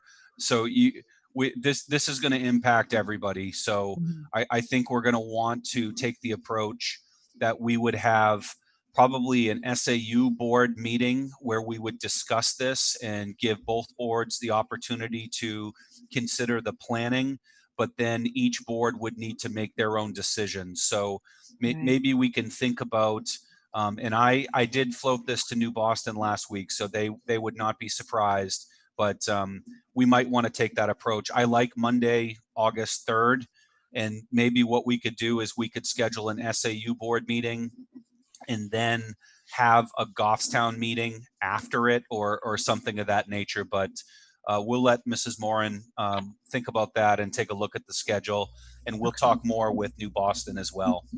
Okay, perfect. Thank you. All right, Janelle, go ahead. I think I'll just take some more thought on that, and if we're planning to have like a separate discussion about this, I'll just bring that up then. I was just kind of thinking about if there was some thought to some parents wanting to like homeschool without remote learning, and like if there was I don't know, any thought around that and giving those people some extra support. Or so what I'd like to think about with respect to that, Janelle, is I'm not, we're still working on this, and I'm really not ready to commit to it, but I fully recognize that we're going to have probably a fairly substantial size group of parents that are not going to be comfortable sending their kids back in the initial phases. So I'm committed that we're going to need to provide continued connected learning, remote learning, and support for those families. And I do think it's complicated, but I do think that there are ways that we will be able to do that and to kind of have parallel type models. We don't want I don't want our families to leave us. So I don't want our families to say, you're going to make my kid come back to school. I'm just going to pull my kid out and homeschool, or I'm going to just enroll my kid in the virtual in the virtual learning academy. I want them to stay with us. Yes. Because we want those kids to stay connected to our schools, and we want those families to have the assurance that we will provide that support for them, and then we will welcome those kids back into our schools when they're comfortable and when we're able to do so. Thanks, Brian. Thank you. All right, does anybody else have any comment or question for Brian before we move on to old business? All right, moving on. So we already did the graduation. The next on the agenda is the Blizzard bags revisiting. Brian? So I'd like to just give kind of a small general overview. Blizzard bags are something that are allowable in the New Hampshire state minimum standards, and specifically for anyone who's so interested, it's ED 306.18A7. And what it allows for is a school district may submit a plan to the Commissioner of Education that will allow schools to conduct instruction remotely for up to 5 days per year. You have to have a plan approved, and you have to have equivalent rigor within a regular classroom, and you have to have at least 80% of the students participate. I have for years been against Blizzard bags. All it took for me was a global pandemic and completely changing to remote learning for me to see that, holy cow, we can do this, our kids can do this, our teachers can do this. So I would, and I know that New Boston is also very interested, we need to have a plan approved by the commissioner. We don't have the ability to do this until probably the August timeframe. Just given everything that we're up against, probably late July, but I would say late July, early August, we would be ready to have a plan to submit to the commissioner if the board is in concurrence. But I do see this as I think we will just continue to get better and better at providing remote instruction and remote support. So I would like to recommend that we will be submitting a plan if the board is in concurrence with that, which would mean that when we have a snow day, or it could be a water main break. So if we have a water main break and there's no water at Mountain View, we could easily move into what I'm going to call a school closure connected learning day. So I'm not just going to restrict it to Blizzard bags, because it could be any number of things that would necessitate us to not be on campus. So if the board supports this thinking, we will develop a plan over the summer, and we will present a model to the commissioner to do what they call Blizzard bags, but we will call school closure connected learning. All right, thank you, Brian. Does anybody have a comment or question? And I might ask Mrs. Berry if there's anything that I left out or anything that you might add to that. I think you've pretty much covered it all. I think one of the reasons that we were asking to wait to bring a plan forward until August is because some of the things that we are going to be considering if we return in a hybrid function come September would be included as to how we would move forward and would give more direction to the students and the parents and the teachers. So we appreciate the opportunity to have the time to to flesh this out to a point where it'll make more sense. All right. Sounds good. Thank you, MC. All right, so is that it for the Blizzard bag discussion right now? Yeah, I think it's fine for now, as long as the board's in support of that. We'll put together a plan this summer, and maybe we could have a motion to approve that at the beginning of August, so that we could plan for and let our families know that that's going to be happening. Okay, wonderful. Yeah, I think it's a good thing to start looking into, especially since we've been doing the remote learning. Yep. All right, so moving on to HB 1612. Brian, that's you.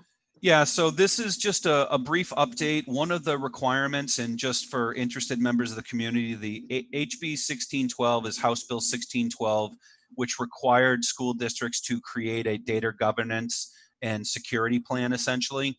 And one of the requirements is that we have to conduct an annual assessment of our HB 1612 planning. I do want to let you know that Mr. Bourget has completed that. He, as everything he does, he did it very thoughtfully, very comprehensively. We continue to make really good strides in making sure that our network and all elements of how we use electronic information is compliant. I think some of the projects that we've done, such as server virtualizations, pushes us in the direction we need to be. I would not give any specific details because it may identify potential vulnerabilities that I would not want to share. Steve is the expert. He's gone through this. I do have information from him, but we could discuss further in non-public, but I would just give you my assurance that Mr. Bourget is doing everything he can, and that this update provides us with that needed requirement of giving an annual assessment and updating the board. Great. Thank you, Brian. All right, we already did the Glen Lake project update, so we're moving on to new business.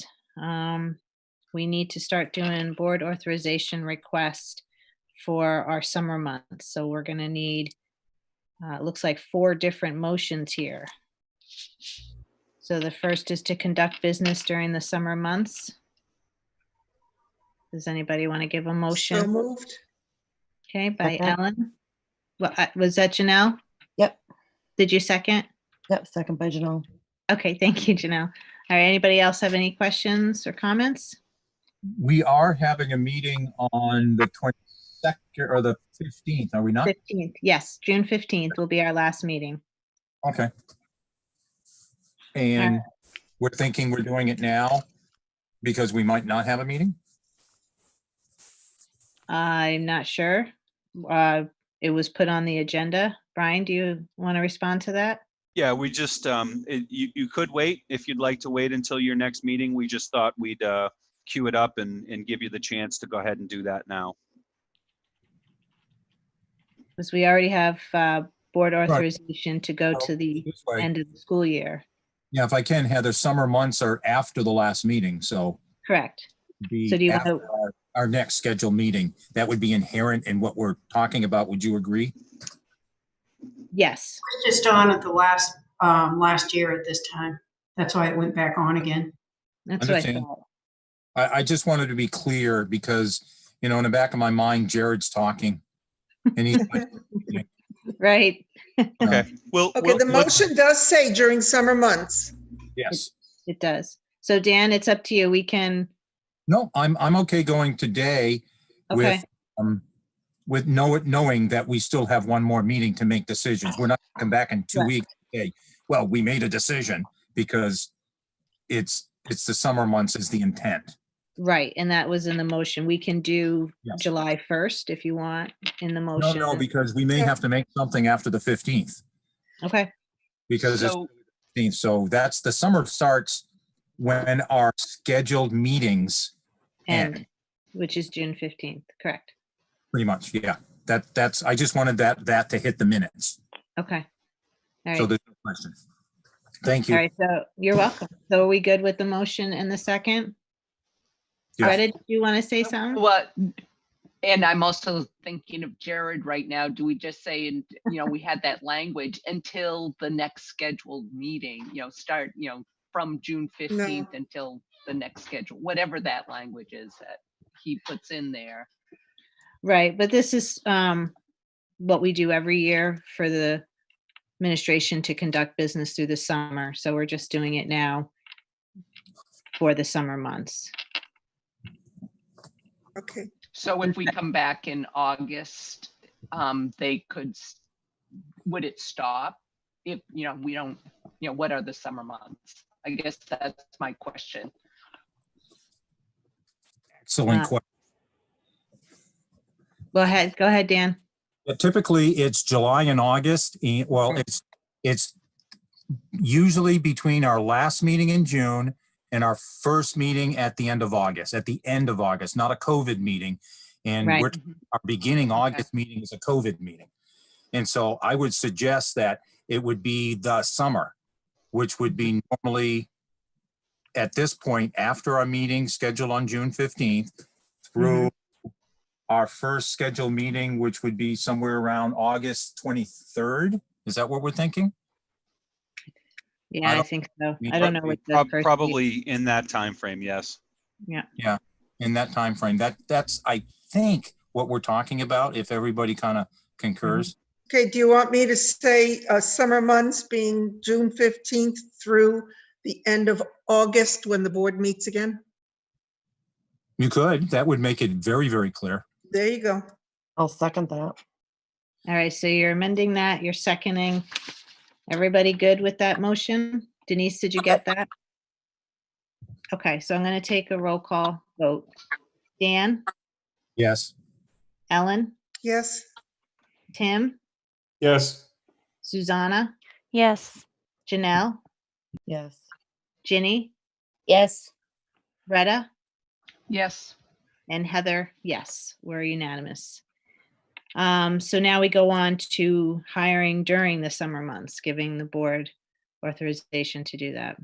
Do you want to have it the same? So moved. The same dates? So moved at the same dates. Okay. Yep. Do we have a second? Ginny, are you seconding? Yes. Okay. All right. Thank you. All right. Anybody have any comments on that? All right. Dan? Yes. Ellen? Yes. Tim? Yes. Susanna? Yes. Janelle? Yes. Ginny? Yes. Retta? Yes. And Heather, yes. All right, we're unanimous on that. The third one is to accept commodity bids during the summer months. Same dates, June 15th. I'll move to the that end with of the August. same dates, but I don't think I want just to accept them. We want for the administration to be able to determine them. Brian? Am I correct? Act upon them. Yes. To act upon them. So the motion is to accept and act upon commodity bids during this June 15th through the end of August school board meeting. Okay, do I have a second? Yes. Ginny. Ginny? All right, thank you. Anybody have anything else to say? All right, roll call. Dan? Yes. Ellen? Yes. Tim? Yep. Susanna? Yes. Janelle? Yes. Ginny? Yes. Greta? Yes. And Heather, yes. We're unanimous. And the last one is to act on capital project bids during the summer months. So moved using the same dates, June 15th to the end of August school board meeting. Okay, do I have a second? Janelle, second. Janelle seconding. Anybody have any comments? Okay, taking a roll call. Dan? Yes. Ellen? Yes. Tim? Yes. Susanna? Yes. Janelle? Yes. Ginny? Yes. Retta? Yes. And Heather, yes. So we're unanimous. Thank you. All right, school staffing. Brian. Mr. Gross, if you could put the staffing sheet up on the screen, please. Okay, just give me 1 second.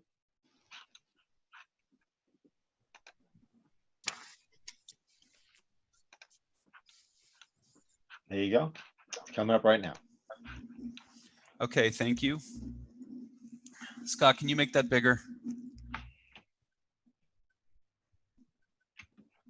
that good?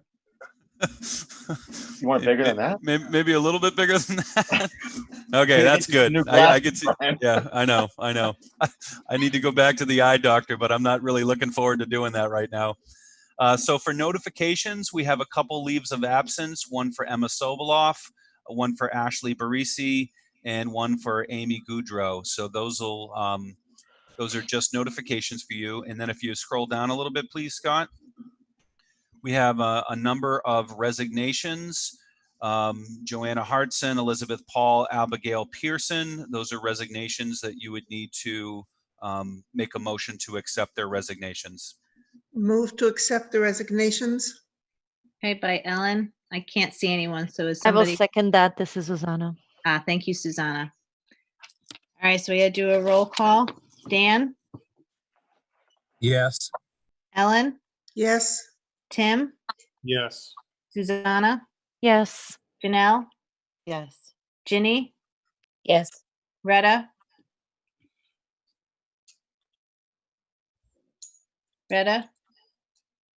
I can't see her. Is she on? Yes, I muted myself. Oh, there you are.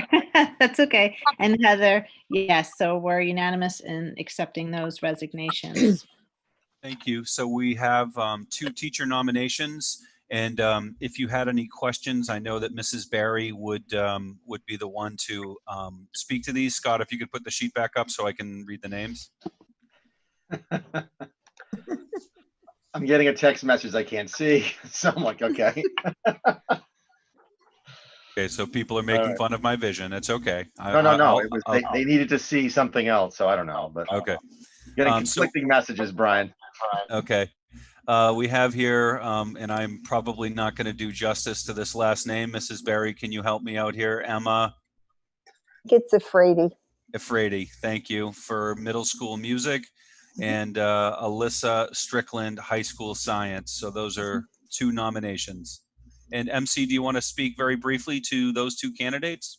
Sure. Emma is a brand new graduate, UNH, coming to us for the Mountain View Middle School program.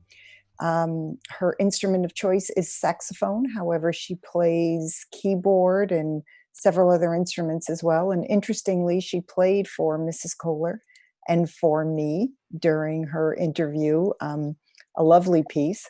And she is very excited to join the staff. She wants to work with both the general music program as well as with the band, as well as chorus. So she's bringing a nice skill set, and I think she's going to blend quite well with the music department. Faith Strickland has been at Goffstown High School in the role as a paraprofessional. Grace lives in New Boston, I believe, and has been, she's taught biology and I believe chemistry in Alabama. She and her husband have moved and relocated several times. We thank them both for their service. They're a military family. And Grace knows Goffstown High School. She's got kids in our system and is very excited to be there. She's been teaching in the GAP program for us, and we're very excited to have her. Thank you, MC. You're welcome. Move acceptance of these nominations. Okay, by Ellen. And do we have a second? I can't see your face. I will second that. This is Susanna. Great. Thank you, Susanna. Oh, thank you, Scott. All right, Dan, Yes. Ellen, Yes. Tim,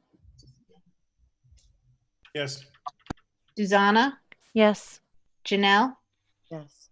Ginny, Yes. Retta, Yes. and Heather, yes. We're unanimous. And Scott, you don't have to put that back up. I know the other 2. So then we have the nomination of Kimberly Rivers for the Mountain View Middle School Special Education Facilitator position. So moved. Okay, do I have a second? I'll second. Was it Retta? Yes. Thank you, Retta. Dan, did you have a question or comment? I do. Since this is an administrator, it involves a contract. Now, by approving this hiring, are we approving a contract we have yet not seen? We are approving an amount that is a little less than the budgeted amount based on experience. That's sufficiently obfuscated. But aren't there other parts of the contract that we would also be approving?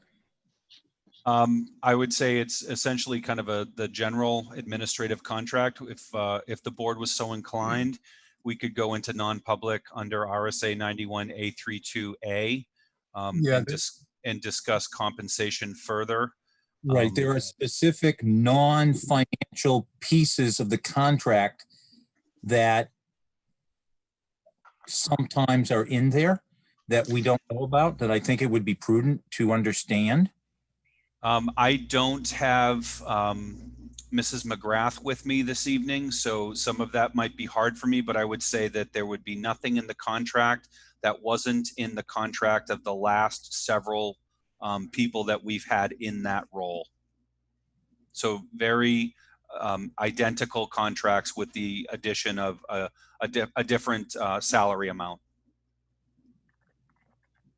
Okay. So Dan, would you like to talk more about it in non-public, or? Are we going to be going into non-public anyway? We are. We have quite a few things to discuss in non-public. Then yes, I would. Okay. All right. So since I have a motion in a second, we should table this until we go into non-public and discuss it more. Motion to table. Okay. Thank you, Dan. And second? Second. Oh, by Ellen.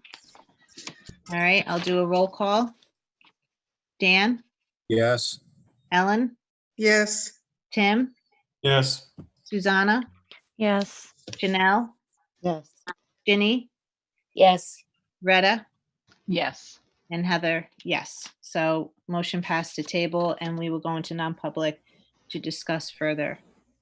So then we have the last part, Brian? Yeah, the last one is a resignation from Bill Demers. Bill is going to be the new principal of Milford Middle School. So I'm happy for Bill. Bill's a very talented guy. I think he's a thoughtful man, a smart guy, and we congratulate him, and we're proud of him, and we wish him well. Move to accept the resignation. Thank you, Ellen. Do I have a second? By Second. Susanna?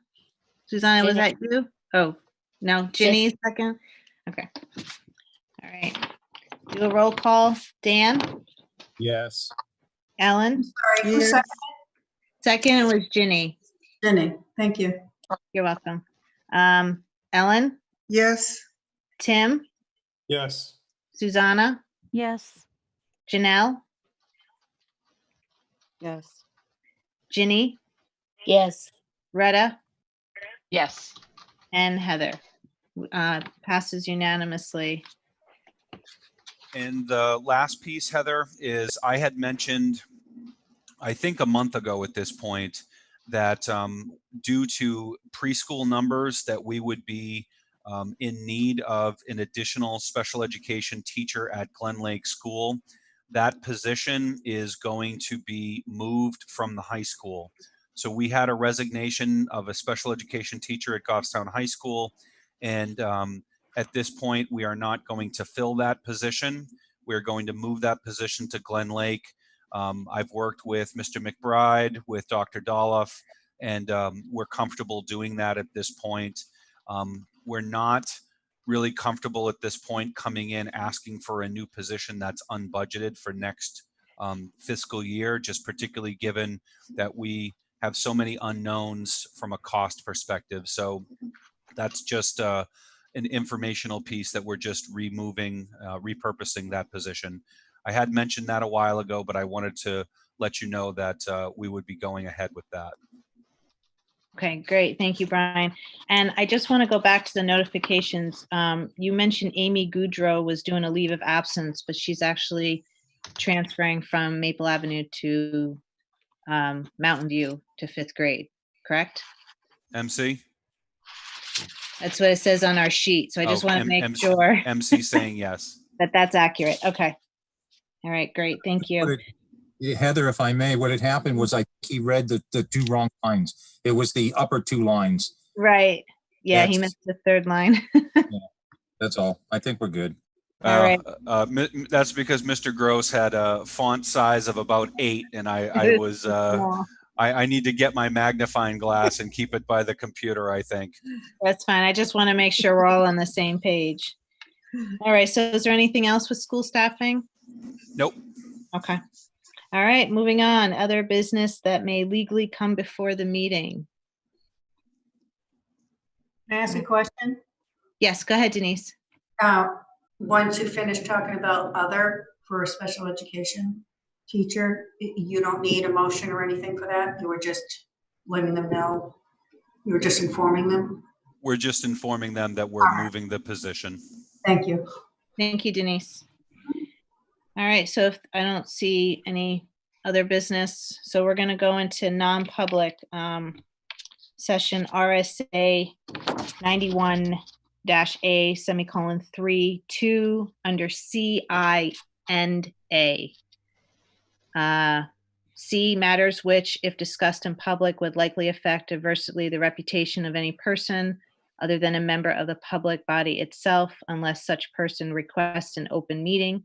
This exemption shall extend to any application for assistance or tax abatement or waiver of a fee, fine, or other levy if based on inability to pay or poverty of the applicant.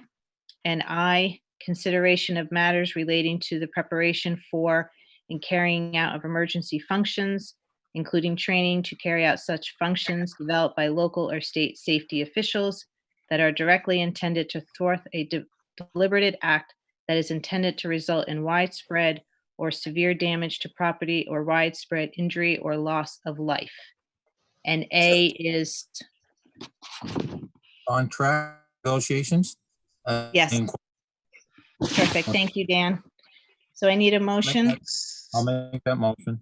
Thank you, Dan. A second. Second. I'll second. Ellen, second.